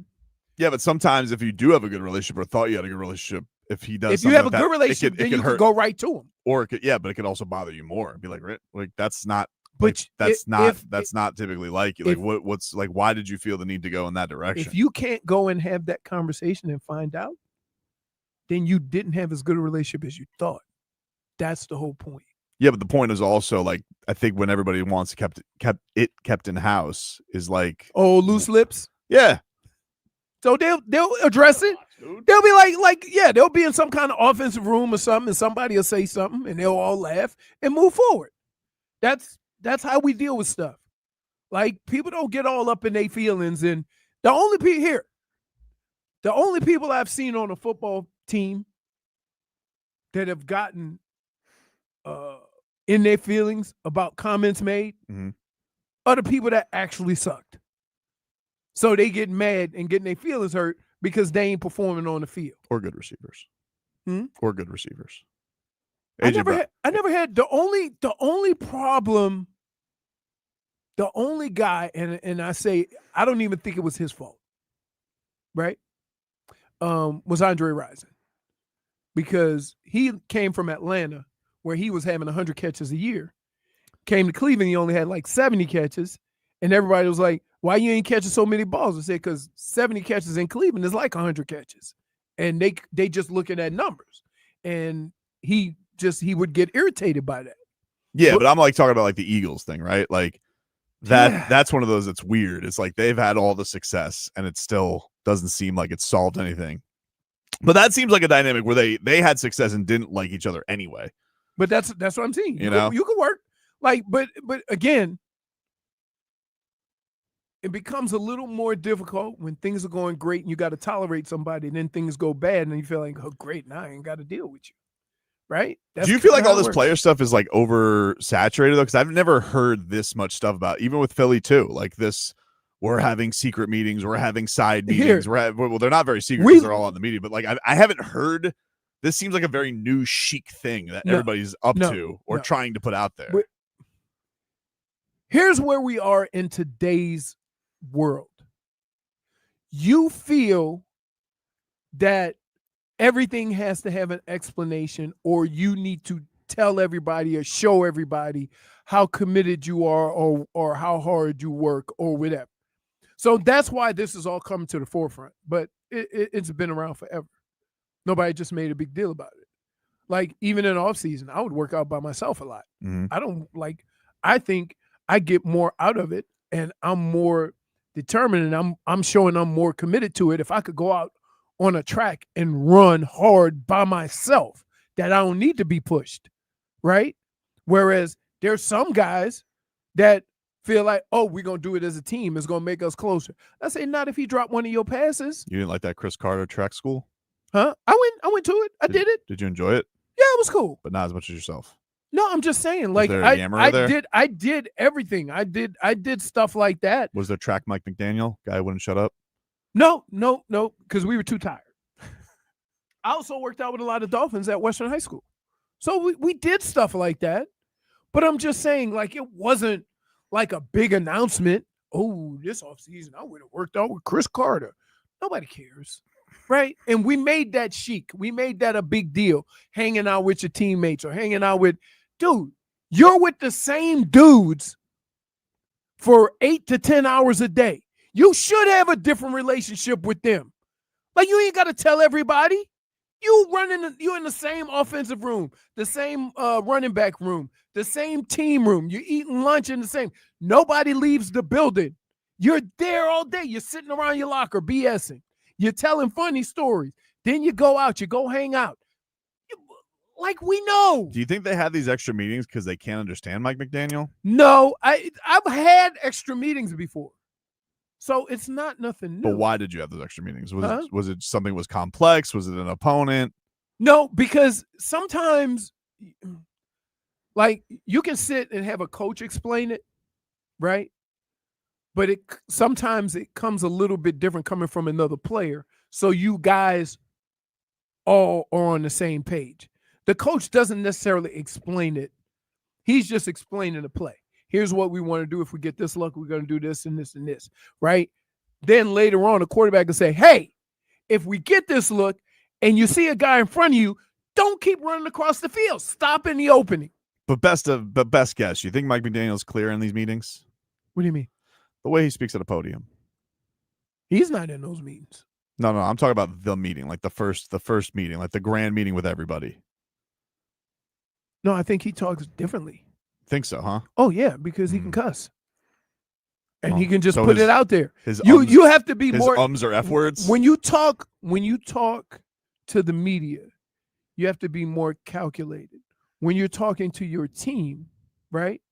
You can just be forthcoming because it in football, like, you need to be direct. You can't beat around the bush.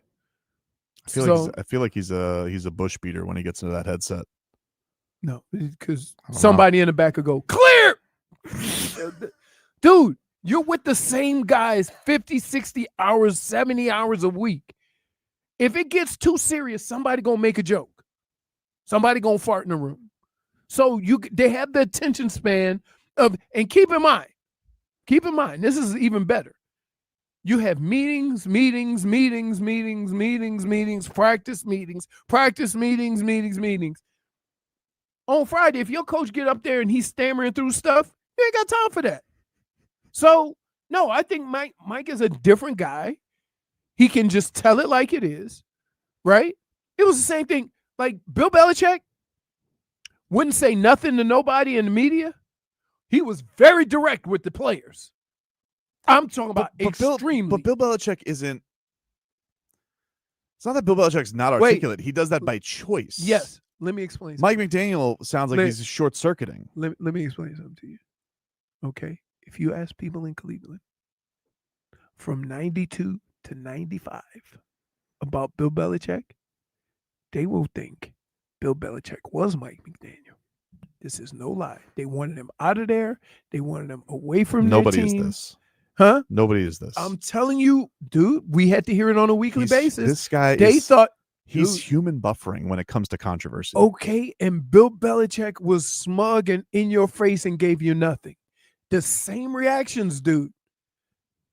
They asked me one time and say, hey, why is he always like this? I'm like, if you want a comedian, go to the comedy club. If you want a football coach, then you get what you get. Simple as that. Why all of a sudden our football coaches got to have personality or this or that? No, you want to be good football coaches. If you're a good football coach or you do your job well, nobody cares what you have to say. Jade South says they need a finish your sack meeting for Jaelan Phillips. Dude. Like is it? Did you watch that game, the whole game, watching that game and go, every time they got there, you're like, I hope we can get him on the ground? Is there any way, can I ask you a genuine question though with this defense? Because it's awful. Mhm. Is there anything they can do in the middle of the season? Like, is it like, can they have secret practices to tackle? Like, is there anything that's allowed to help with this? Or is this all just, this is who they are? Let me explain something to you. And this is, you have to tackle people with physicality and intent, right? When you see a guy tackling and you see a guy who gets a man on the ground, look at the aggressiveness and the intent that he goes after that guy with. Throw him down, pull him down, get on him, right? For some reason, when they go to sack the quarterback, they just go hang on him. Get him on the ground. I don't care. Get him on the ground, because you know what the worst thing could happen? What happened all last week? Yep. Right? And everybody say, oh, we don't want to put him in. Get him on the ground. At least they don't have to take on a giant this week. They'll probably still win. Ooh, here's Donovan Musgrove. Jesus, Leroy talks so much. He swear his experience is everyone else's experience. He doesn't speak for every player. I never said I did. Yeah. Like, He's lashing out on his Twitch. Yeah. I say, not for nothing, dude. All I can give you is my experience. I don't. -1 for lashing out. How can I give you somebody else's experience? Give me my experience. Take a break. Back after this.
When was your first confrontation with a pumpkin? Because I know it wasn't in Louisiana. My first confrontation with a pumpkin. Yeah. You ever go pumpkin picking in Louisiana? No. I never had pumpkin pie till I went to college. Oh, no, hold up now. I had pumpkin pie every year at Thanksgiving. No, sweet potato. I had both. I never had pumpkin pie. Interesting. I promise you. Till I went up to Michigan and it looks like sweet potato pie. And I think pumpkin pie is sugar-free sweet potato pie. Yeah, my son picked out a behemoth pumpkin. Ooh. Of course. Yeah. Of course he did. I'm like, you can't even lift it. He's like, this is the pumpkin I want. An $18 pumpkin. An $18 pumpkin. I don't know. I thought it was going to cost more, to be honest with you, but it was still the most expensive. They have a wraparound thing for the price. You know, how, like you go to if you go Get a tree Christmas shopping, tree. they go, yep. Oh, so Same they thing. weigh them? Mm-hmm. Wow. Yep. That's how it goes. Pumpkin Right. pie is only good for like the first 2 bites. Hmm. 2 or throws pumpkin. Disagree, man. I love pumpkin pie. You got that mixed bag bed there, Dan Day? Let's get to the mixed bag here and kick it around the sports universe. We'll start off here with Paul Maurice. Daniil Tarasov had his debut last night. Didn't win, but he thought that the Panthers' backup goalie was pretty solid. He was good. No, he was good. He gets across the net real hard, talks to his D-men. He was fine. Most of the action he got was at the higher end. There weren't a lot of shots. I think we gave up with him in the net. I think we gave up 5 even strength shots for the last 2 periods, but the power play they had in the second was a full 2-minute heater on him, so he had to be good. A full 2-minute heater? Full 2-minute heater, dude. Hockey's got the best terms. That sounds like he might need a courtesy flush. That sounds like an old courtesy flush. Yeah, Panthers lost last night. I always love too when Bob's not playing, they go to Bob on the bench and he just sits there. He's in all gear, got his hat on, looks bored as hell. He goes, I could be playing hockey right now. Instead, I sit. So, Cats lose last night, but not a big deal. What could be a big deal is Bam's injury. Erik Spoelstra last night. This is him on Bam banging up his knee. He just, landed awkwardly, but he says he feels fine. We'll see, when we get back to Miami. But as you saw, he was able to be out there the whole rest of the way. I just wanted to make sure that, it didn't go any worse. So I just kind of sat him from there. Yeah, I thought it was an ankle at first, but it ended up being a knee. They saw they had it all wrapped up. That's a weird thing. Like when you see somebody get hurt and sometimes they'll roll their ankle and it won't even be their ankle and be their knee or hip. Yeah. It's a weird thing. It was a weird thing. The Heat, though, still winless in the preseason. I'm not concerned. I'm not worried. Neither is Spo. Neither is Spo. Here he is. Well, it will continue, to be a deal. We'll clean up things, with our spacing. I think that'll help, some of the turnovers. Some of them were just careless. But the rebounding, we have to own that. We can never relax. That alone could have been the difference in the win. Yeesh. He sounds miserable already. That old smiling Spo. Nope. Relaxed summer Spo. This is a lot sooner. Yep. Each year is getting sooner and sooner. Yep. If you keep going in this direction, you're gonna be miserable in the offseason. Aaron Brewer. He is the Dolphins center. He, of course, was asked about the topic du jour yesterday, which was Tua's loudmouth. Was Tua correct to mention that certain players have skipped player-led film sessions? And has he apologized to the team or explained himself to the team for that? Is it necessary for him to go in front of the team to explain himself or apologize? I feel like things that happen within the team should stay between the team. I say that part. And we just got back to it today, so we ain't been around each other that much. It's been more position meetings, so I haven't talked to my guy that much today. So still calling my guy. On my part with that. Yeah, but that's almost more cutting. No, it's almost like you're more disappointed. It's like Tua. You can't. Here. When you say my guy, here, but you can't follow up a situation that you deem to be unnecessary in what Tua said and followed up with your comments. because you're basically just doing the same thing he's doing. So that's why everybody's cutting it off. You understand? Like if you answer to buddy to him. if you comment too much on it, then you know different than. I actually have Aaron Brewer's inside thoughts when asked that question. This guy's a ball. So that's what I think he was thinking. Patrick Paul, of course, having a nice second year. He got the sack last week. It's okay. Happens. He's going up against what we like to call a monster this week in Myles Garrett. He says he's looking forward to it. Yeah, definitely. He's an excellent player, and I'm really excited to go against him. But yeah, you could watch him. A tackle could be in great position, and he still wins. So he's a very, very good football player. So this is gonna be really fun, and I'm very excited. So yeah. There you go. You sound like Chris Greer. Yeah, sure. Yeah. I don't know if going against Myles Garrett is exciting and fun. I don't know if those are Dude. the words I would use. Dude, there's very few people I've stood next to that just like, yeah.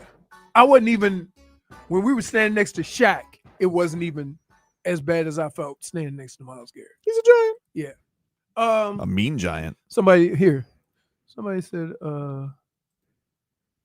wait, let me see this. Leroy can't be trusted. All other former players to a man says player only means with common, but only with bad teams. See, it wasn't a players only meeting, and that's what you guys are failing to realize. Well, that's the thing that I think that honestly, that's two of the things that I think annoyed Mike McDaniel. It was not only the timing of it, but it wasn't even a team. Description, Right, exactly. Because he keeps saying these are player film sessions. They're Right, not which is very common. But here's the thing. The thing that and I think it's society today, right? Sometimes you got to just go do the work and be satisfied with the work that you're doing to try to get better or whatever. Mm-hmm. Why you got to tell everybody? Why you got to show everybody on Instagram, hey, I'm really working? Because of people like you. What? People like you every summer. You send us pictures of who's getting swole and who's getting jacked and who's working their tail off. That's not fair. That's what they do. I'm They not gonna an do it enabler. anyway. But I'm just saying. But I will That's say why they do it. I will say in your life, player or not a player, you're not a rah-rah guy. You don't like it. You're No. not for the speech coach. No. You're not for the nonsense. You No. know, some people like that. And that's not you. You know what? When I get hit and I wake up Tuesday, right? Rah-rah didn't stop me from getting concussed. Yeah, that's right? That's So- not you. You don't like that. You don't like when coaches do it. You weren't if a teammate was given a real win one for the Gipper, you'd be like, whatever, dude. Let's Like, get to the game. but okay, I'm all about, okay, let's go prepare and let's go. Because you know what? It's one thing for somebody to fire you up and go out there and hit somebody. It's a whole nother thing for you to actually go out there and hit them. And ain't no motivation in the world is going to get your mind right until you get your mind right. So, like, look, I get all that. It's not. Did you ever get the goosies from a speech? Let me see who used to get me. Bo used to get us. Okay. Because Bo used to have us want to fight. Now the game was 17 hours away, but you used to, and then he used to get my roommate Herro. You met Herro. Then he used to get him all the time. Because we was roommates in the hotel. He'd be like, dog. He come in the room, dog. I'm so fired up right now. If you make a sudden move, I might come over there and hit you. I say, dog, you play special teams, calm down. Right? What did he tell him? That's what I told him. I said, you play. No, but then, because then he had that way, because he didn't really yell. And when he yelled, it was something important. Right. And he would get going. Except when they let the Bears off the hook. Yeah, but that's what I'm saying. But when he would get going, right, there's just certain, and special teams that don't take much. Because you got to fire yourself up to go in there and be a battering ram. So he's like, dog, I'm going to tell you right now.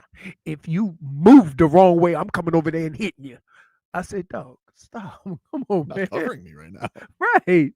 Like, he was just like, he's like, dog, anything move, I'm hitting it. I'm like, dude, it's just me and you in the room.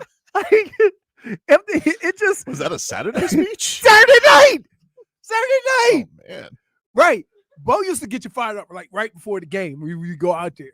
Right. There was some players. Who gave a bad speech? Huh? Who gave a bad speech? You can just say team. You don't have to name names. But mostly came from players. Hmm. Right? Because if that wasn't your thing, right? Like Ray Lewis be giving those speeches, right? But you couldn't be like Joe Flacco and go He was try giving to those give speeches as a rook? Huh? As a rookie, he was giving those speeches? No, dude, he was an intense dude. Hmm. But as a rookie, as a rookie, he was just like that leader. He was the energy. He had that energy. So it kind of all went to him. But he's always had the same energy you see now. I didn't know if you needed like some stripes to do that in the league with the speeches. Dude, if you're a leader, you're a leader. Right? Like there's people that come onto a team. I don't think Savannah is giving speeches right now. You think Cam Ward not giving speeches? I don't think anybody's giving speeches there. Yeah. Speeches was, hey, Brian Callahan, you're fired. So, like, yeah, I get people saying he says it's only common with bad teams. That's player only meetings. Now, I will say this. I only had one player only meeting. Which was? My whole career. Hmm? We was 3-13. Yeah. Right? What point of the year did you have the player only meeting? The week before the coach got fired. So, and I was a rookie, so I wasn't saying nothing.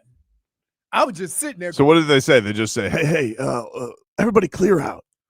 Or is it just when everybody's there, they say, gather around? And No, it's just everybody sit there and the coaches will leave and then you'll kind of talk, and but the problem is that everybody on the team was so old.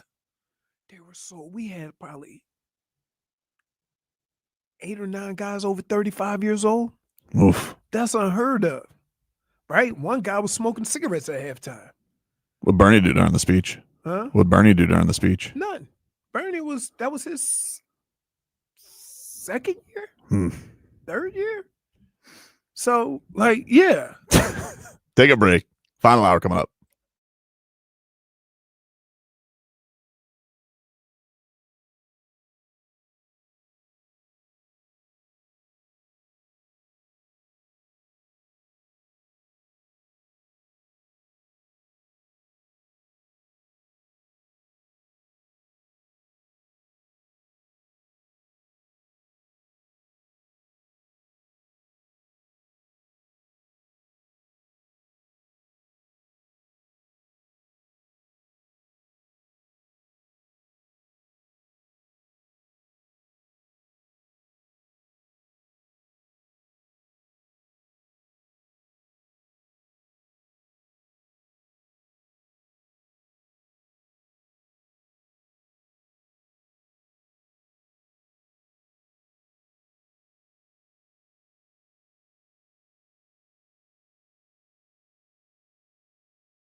All right. Welcome back, everybody. Tobin and Leroy here with you on FM 104.3 WQAM. I just came to a hold on. Let me see something. I want to make sure because I thought so. I added a. I don't know where you're going with this. He's loud thinking. Thinking No, out loud. okay. Hmm? So, Kane Brown's black, right?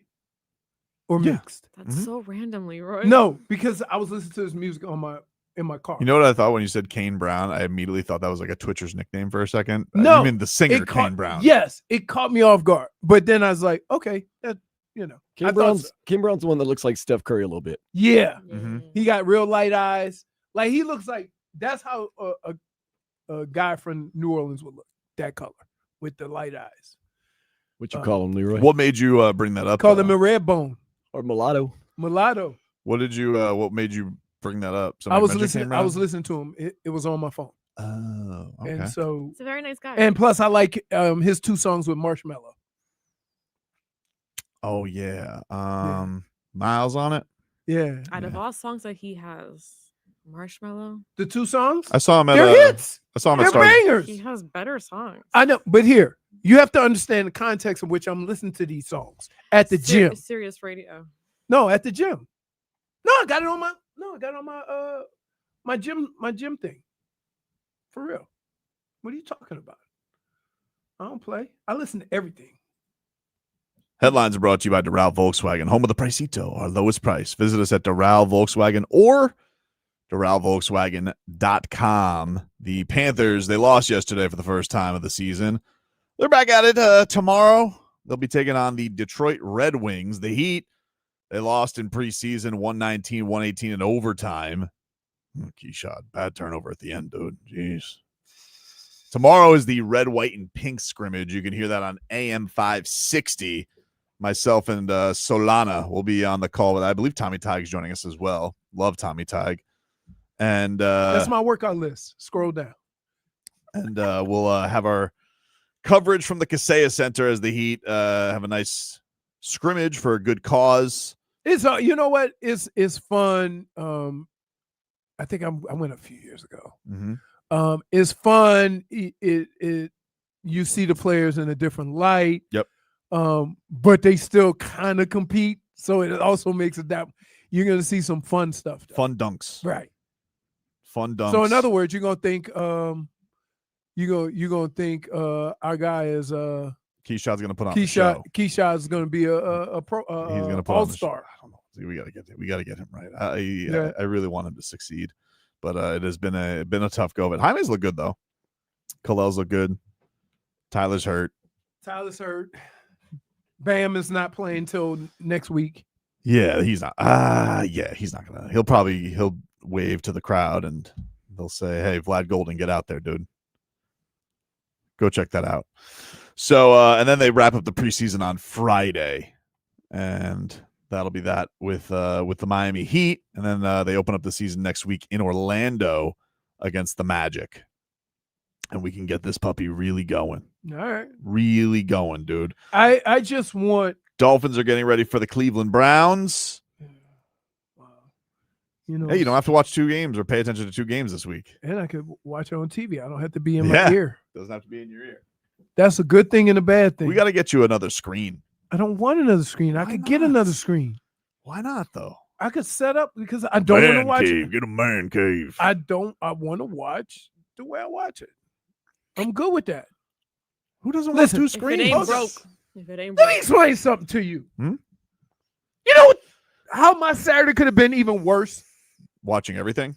Watching 2 of those games. Are you kidding me? It's great. No, it's not. I did it yesterday with the Panthers and Heat. You know what's even Panthers and Heat is a little bit different. How so? Panthers coming off a championship. Mm-hmm. Heat, searching. Oh, they're searching. It's preseason though. First of all, I don't care who it is. I'm not doing split TVs for preseason. Why not? You can kick rocks with That's that. not true, dude. You're the worst. You just I wanted to see, Jaime's footwork look good. okay. It's had a nice preseason. Surprised. Who? Jaime. As long as it has nothing to do with scoring. Scoring threes. Can't shoot.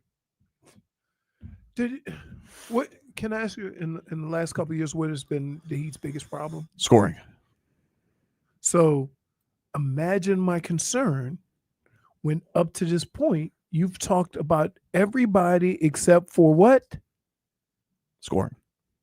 Okay. Dade South says the old love being set in their ways. I'm telling you. How am I set my ways? You just don't. Dude, so let me get this straight. All of you jackasses, you want me to invest and get another TV and another setup for the stinking Browns? Are you kidding me? An iPad. Or I have an iPad. They put it YouTube on. TV. No. You can do 4 screens at the same time.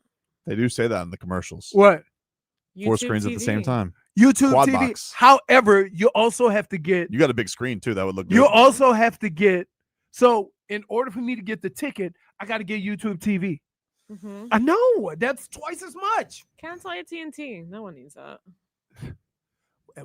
Listen, I'm pot committed after what I went through. Get them to come fix everything. Sexy Sauce says the old hate change. D Sizzle says the old are bad with electronics. Dude, my setup is real. You have As a I great wanted to television. You have a great television, but I worry that you're sitting here listening like it's the 40s. Like I love radio, but you're sitting here listening to 40s Browns calls. Dylan Gabriel drops back. No, it's serious. I listen to it on Sirius.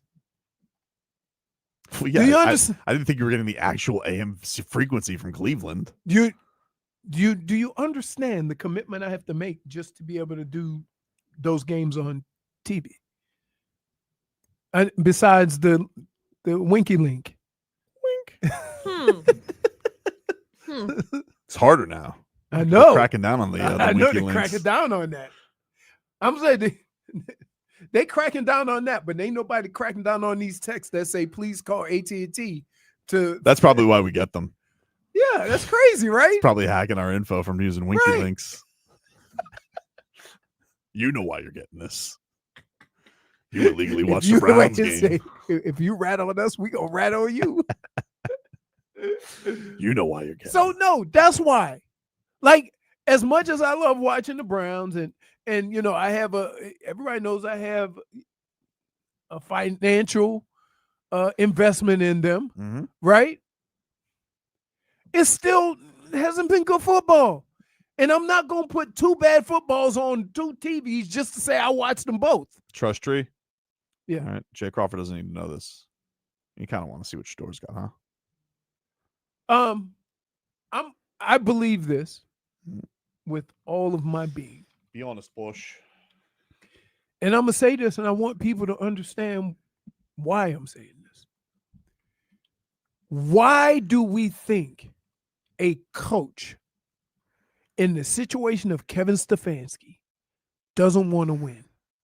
And he's going to do everything and put everybody in a position to win. That being said, one of the things about Shedeur is he can make plays. I told you this before they even got drafted, right? Mm-hmm. I said, I would go with Cam over Shedeur because I've seen Cam make on-time throws and I haven't seen Shedeur. Maybe it's because I haven't seen him as much.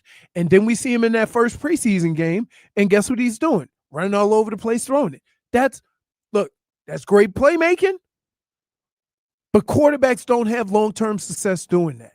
And you can't feel comfortable as a coach if your quarterback can't drop back and make a read, when that back foot hits. So if he's not playing, it's not because Kevin Stefanski has something against the damn quarterback, because his ass is on the line too. Hold on a second. Jennifer, did I ask him why they're not starting Shedeur Sanders, or did I ask Leroy, be honest, don't you kind of want to see what he's got? No. You definitely Did I said, ask him? Be honest, Posh. And you just said a whole thing. No, because I and know none he's of it answered my because question. I know So he's you not should give ready. him a -1 I for know he's deflection. not ready. Okay, so And no. it's going to put him at a disadvantage if you throw him in there and say, let's see what you Is that what got, you're hearing? just to prove a point. You hearing that he's not ready? I could tell he's not ready. Oh, he's not playing. Yeah, right.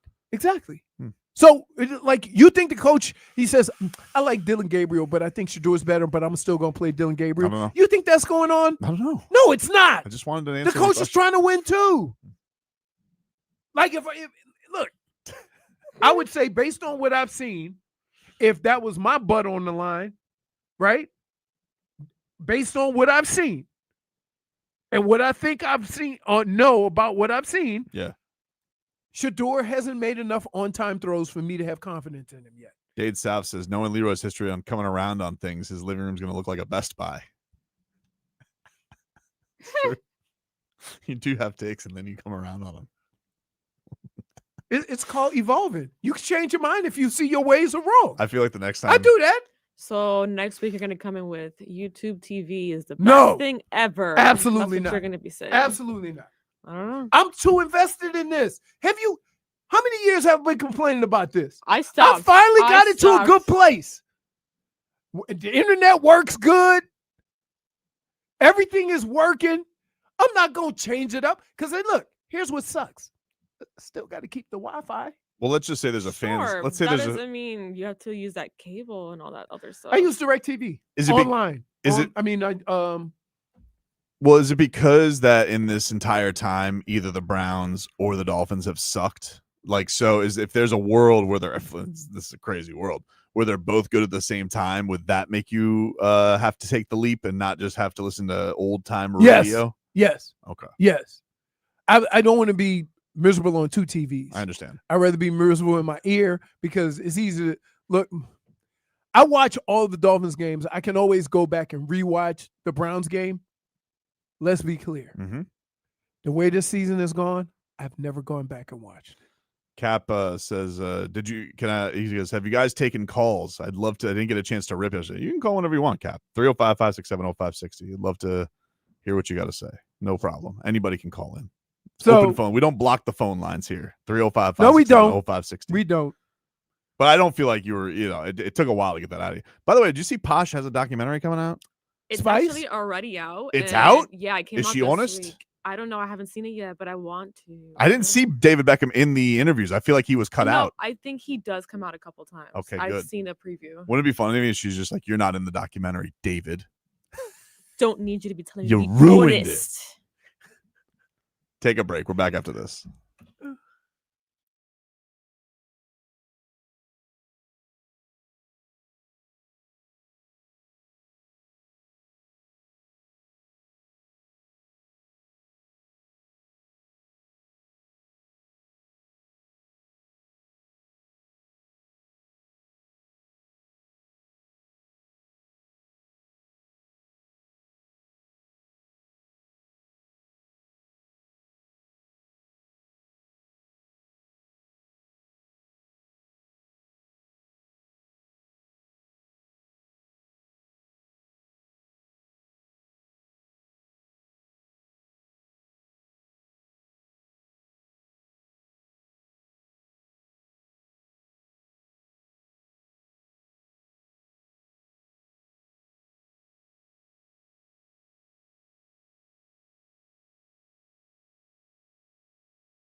All right, welcome back. Tobin and Leroy here with you. Okay, I feel better now. About? You're welcome. I had some empanadas. I was really hungry this morning. Yeah. And it's that time of year. That time of year that's coming close in a couple of weeks. McRib is back? No. That's never gonna happen That's on never the show. gonna happen. No one likes it here. Yeah. Candy. He loves Yes, Halloween. Halloween. Candy. Careful who you steal it from, though, dude, because it didn't go over well. No, but here's the kicker. And here's what people never, ever get. Okay? I go in everybody's studio and take candy. Yep. But then once a year, before Thanksgiving, I go fill up everybody's bucket with candy. Yes, every year. You do? Yes. Tobin just looked at you like, be honest. I am. Oh. I don't recall. I don't recall Ask the them. refill. Ask them. I bring candy and then fill everybody's thing up. You So I sure? said that way I can come eat it. Was and it like won't on be a filled. Monday or Wednesday? It can only be on Tuesday, Thursday, because that's on time. But I think Bruce Arians likes looking like a piggy blinder. he's always looked that way, though. Even when he was a coach. Remember, he had the little Kango. He looks like the OG peaky blinder. Remember the Kango? Yeah. No, he does look like an old mobster, though. Yeah, he does. He's the one to report to. What's going on, Cap? How are you, man? What's up, Cap? Hey, no, my blood pressure, bro. I mean, listen, I look, for me, the scenario with Tua, I mean, for him to preach about player-only meetings, from what I'm hearing, he's preaching about player-only meetings while showing up late to a meeting. I don't know when that happened, but if it's actual and factual, that's beyond stupidity. Now, I'm not going to bring that up and harp on that too much. I'm not even going to harp on everything else that's been going on the past 24 hours. You just said that's what I'm like. What are we Okay, but at the same time, what I want to pinpoint for Stephen Ross and Tom Garfinkel, the host of the FIFA, what is he? Part of the host committee of the FIFA World Cup. King of the FIFA. For those two guys to walk down to take a photo op, when the last photo op they took was them celebrating getting eliminated from the playoffs, to watch them walk down that tunnel to see what happened firsthand, that cannot get any better. That cannot get any better. It's a great picture. No. For somebody to tell me Stephen Ross is down there watching and thinking to himself, oh, I got him.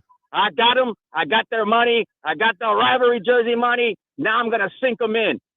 Tom Garfinkel, I don't know what the hell you do, but whatever you're doing right now that involves money does not benefit this organization. So if you're in charge of F1, you're in charge of FIFA, whatever the hell you do, you got to pinpoint focus right now on this organization, because the general manager right now is making you guys look like ass clowns. And I'm loving every second of it. And I love that we're on right now FM, because you can't ignore this. And if you think you're going to ignore the fans moving forward, that's the problem you're having right now, because you want to act like we don't exist. I'm going to tell you right now, you guys might not be going anywhere, but we're not going anywhere either. I'm telling you that right now. So enjoy this, because right now, you guys look like a bunch of ass clowns, and it's worldwide, my friend, not even local. You guys are ass clowns worldwide in every different type of language. Thank you, Cap. Appreciate it. I really do believe that Stephen Ross cares. I do. Hold on, let me just do this. Get the buttons up there, Dan Day. There we go. Point for color.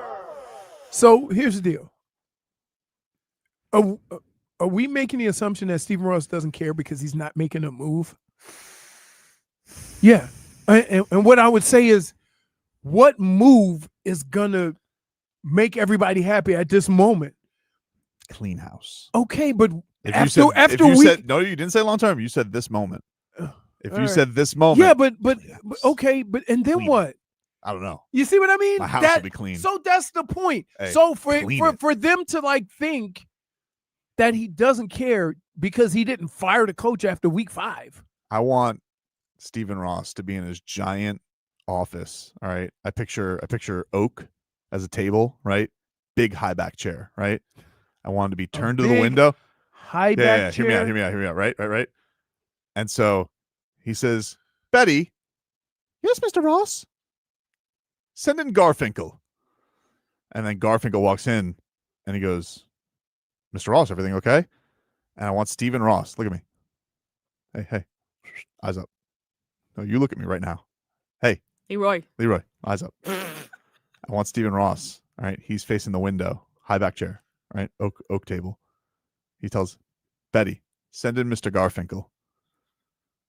And Betty? Yeah, Betty's the secretary. And then Garfinkel walks in. He goes, what is it, Mr. Ross? And he goes, Tommy. And then he turns around from the high back chair. He goes like this. In hand is a mop. And he goes, what's that mop for, Mr. Ross? Tommy? Clean it up. We're cleaning house. That's what I wanted to do. That's what I wanted to do. Can I just tell you? That's what I want. It took cleaning you a house. long time to get there, buddy. Only because you weren't paying attention to me for half of it. No. You were zoned in on something. I don't know who texted you. You weren't looking at I don't him know in who the eyes. texted That's you, what but he you weren't No, paying it attention to wasn't me. like radio is.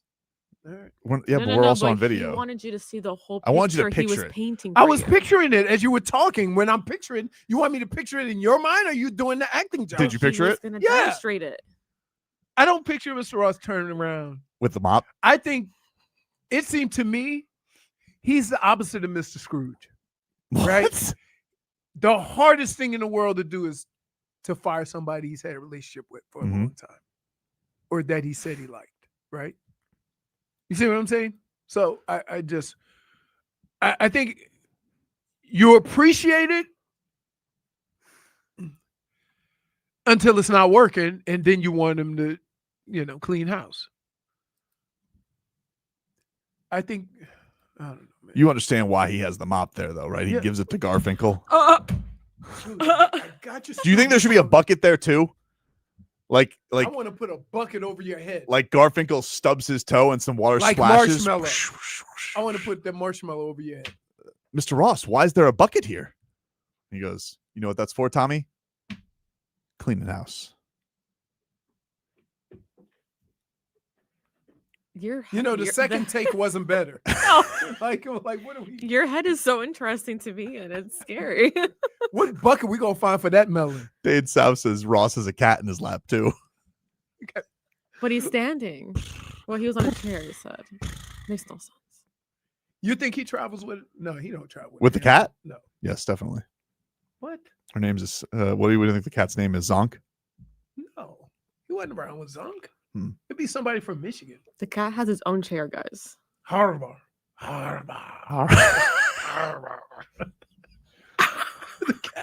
What's that, Jim? Wow.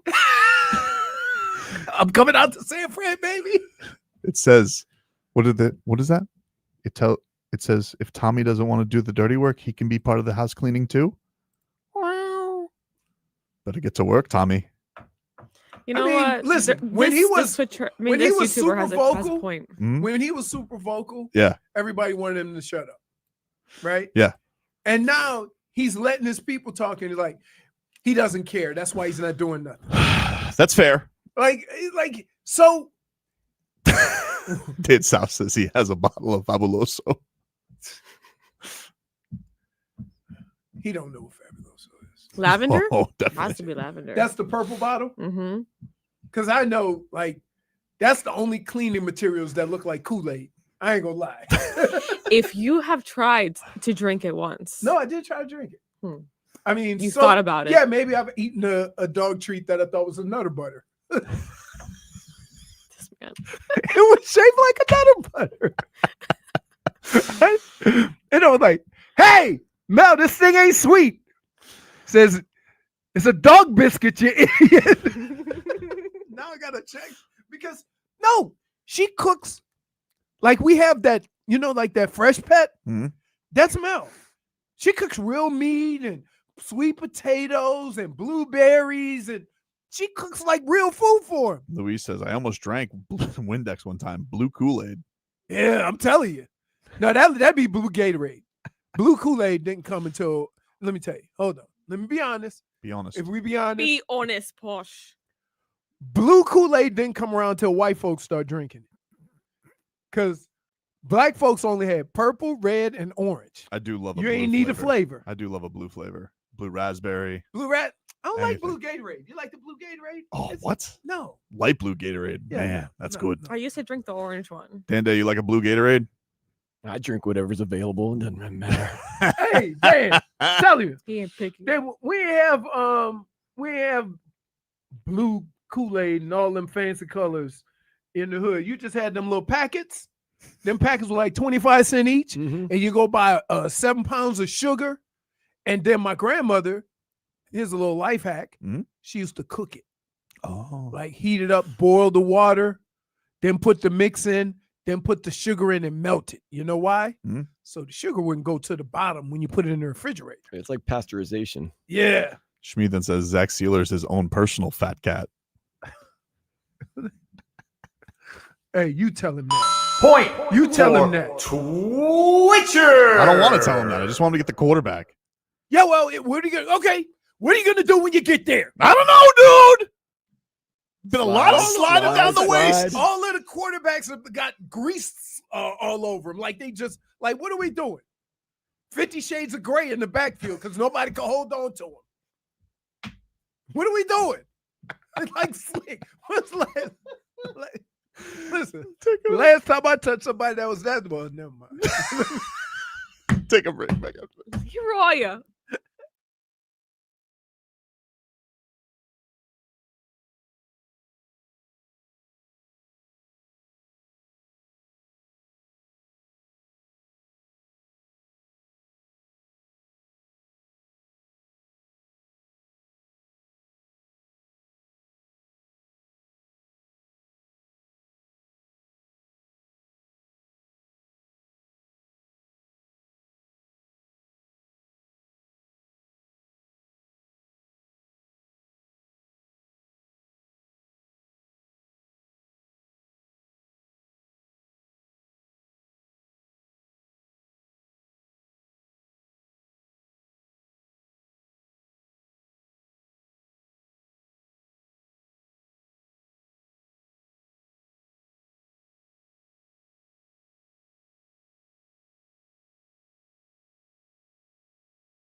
No. I like watching. The thing is, man, is that when you watch playoff baseball, it's every moment matters. Yep.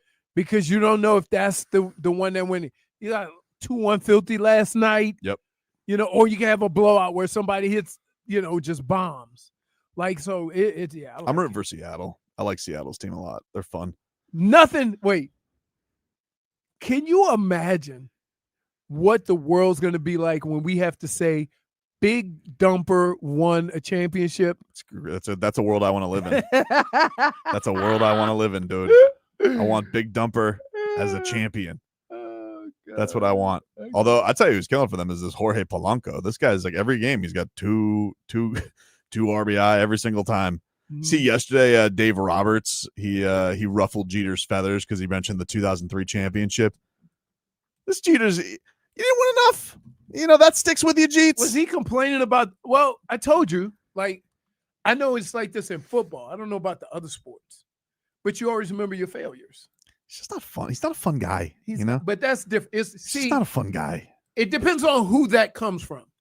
Like, if I tell you that story, you can say, "Yeah, I can see him." That's, you know what I mean? It's a fuddy-duddy. But he's like, yeah, he's won everything. He has everything, and yeah.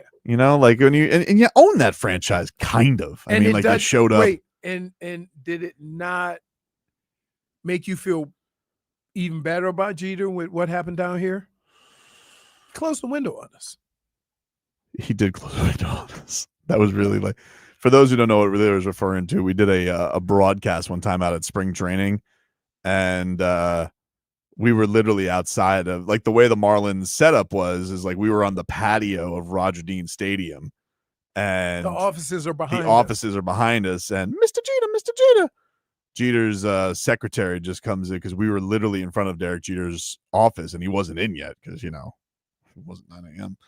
And the secretary just goes, she goes to the blinds Dan Day, and she goes, whoosh, shuts it on us. Yep. I was like, geez.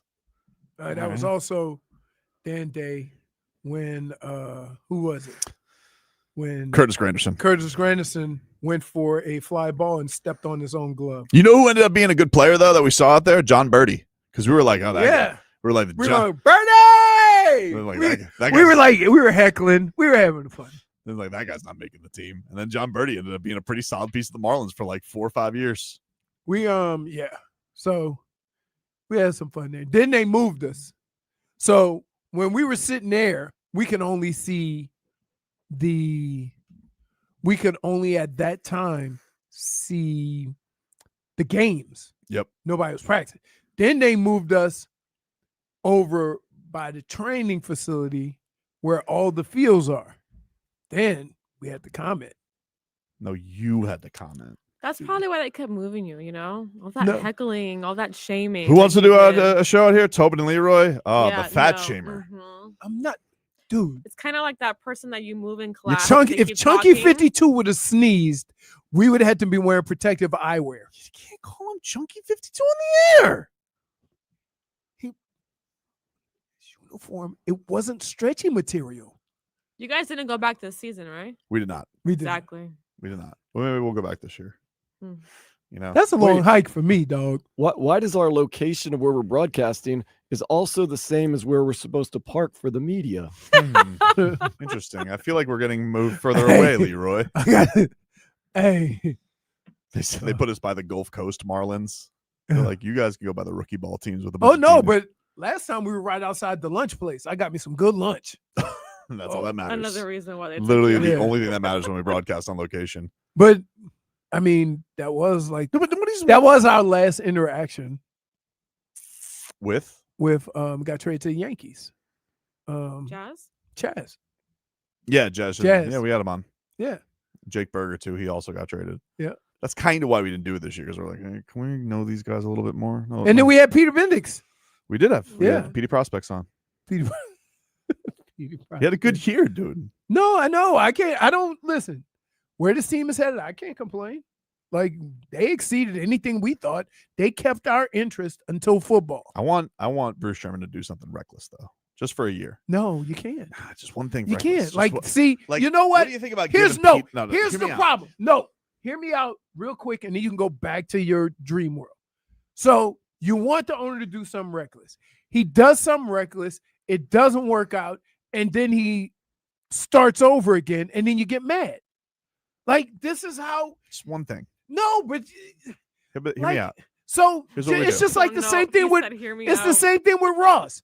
You want him to get rid of everybody right now because we will feel better, but then you realize that that'll kind of put you in a worse spot. It won't put us in a worse spot. Here's why. All right. Unless Augustine Ramirez can't catch because he's a bad catcher. Really, really good hitter. He can't catch a lick. That So- used to be the second baseman, though. I mean, It used to be. It right. used Or to be. the shortstop never had to hit. He just had to play the field. Right. Augustine Ramirez can't catch, which is a problem for a catcher. It's part of the job. Yeah.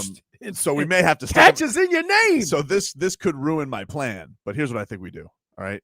Because I saw that the Scott Boras, he wants to I think it's Scott Boras, that Pete Alonso wants like a 7-year deal. Right. So I don't know if the Mets are going to pay that. So a lot of the times what Is he happens 30 something? I think he's 32. So what I'm saying That's is not a good Marlins deal. no, I absolutely not. Be clear. I never would sign him to a 7-year deal. Let's give him a fat 1 year, huh? Just one fat 1 year, like $35 million. Something irresponsible. He's going to get that anyway. Nah, come on. He's going to get 7 times I that. don't know that. We don't know yes, that. you do. I don't know if anyone wants to pay him that much money. You don't think he's going to get, if he gets a 7-year deal, you don't think he's going to get at least 210, 220? I don't know. Oh, I don't know. That's a lot of years for the polar bear. dude. Have you been hanging around baseball? I'm saying we got to do one putt Wait. deal. Did you see what Shohei Ohtani got? He pitches. And hits. Yeah. They paid him Juan like Soto he was got 2 700 too. Right. Juan Soto. Let's do something real. $700 Let's do million. something irresponsible. 700. You realize if he gets half of that, I'd love to get polar bear if he for a gets year. half of that, And you'll get all the Mets fans here. if he gets half of that, that's 50 a year. He's not going to get 50 a year. He's not going to get 50 a year. Okay. 40? No, I'm saying he's going to get. Let's pay him. We pay him 35. Okay. You can't pay him what you We'll want. give him 35 for the whole Okay, year. let's do it. All right, I'll give you over under 37 and a half. For polar bear? No, for A year? Yeah. Under. It's too old. He's 32. Yeah. That's not too old. So you say under 32 and a half. Yes. Okay. I say over. What's the bet? Loser has to dress like a polar bear? Sure. Pete Alonso's 30, just for clarification. He's 30? I thought he was 32. Ah! Too late. So So you're saying 7 years? What's the bet? dress like a polar bear. But and what's the over under? What are you setting at? You're saying at 35? Yeah. No, I'm saying over 32. and a Over half. over 32 and a half. Right. You said 30. I said 35. I didn't say 30. I said 35. No, you. Dude, you. I said 1 year 35. Let's give it to him. He ain't taking that. I said you're going to get 7 for that. Nah, no way. Okay, so over under 35. 35 and a half. I get 35. The hook. I take over it then. So you get under 35 and a half. I get over 35 and a half. Deal. Look at his face. Loser dresses like a polar bear for a show. All right. You know, polar bears are white. But they have black skin. They have black skin. True. Man, don't hit me with your facts. What is that? You think he got on a white man suit? The polar bear got on a white man suit? You What thought are you talking- had jokes, and look, you got hit with facts. No way. He's too chunky. It's No one's going to pay him that guaranteed. much. What? I'm guaranteeing that polar bears have black skin. I don't know what's under that fur. I was just trying to bring some unity to the whole argument, you know, full circle. Yes, they do. Is a polar bear What is insane? hidden beneath their transparent hollow fur? Transparent. This black skin helps them absorb the sun's heat. A crucial. Wow. Okay. Yep. Oh, that next word? Oh, adaptation. Wait, I knew she hit some. Big word for me, dog. I knew she hit some technical difficulties because she said, "Ooh." Didn't butcher though. No, Thank because she you. said. How many times did you say it in your head first before we caught up to No, it? I just kept reading ahead in my head. I just think the polar bear is going to take a short termer, and we should get reckless with that. A short termer means you get paid more. I know. That's what I'm saying. So He's not he going to might get 30. get- He's not going to you get think 35 a year for 7 years. No way. We sent Jake Berger out on a rail for $800,000 a year, and we're gonna get reckless with Let's get reckless, dude. Come on. Let's just do one thing that's reckless.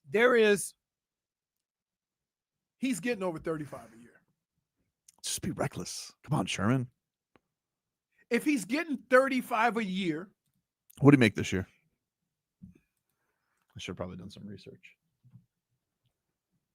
I just saw a picture of the black skin. All right, he got 27 this year. at the end of his first big contract. No, it was a short-term deal.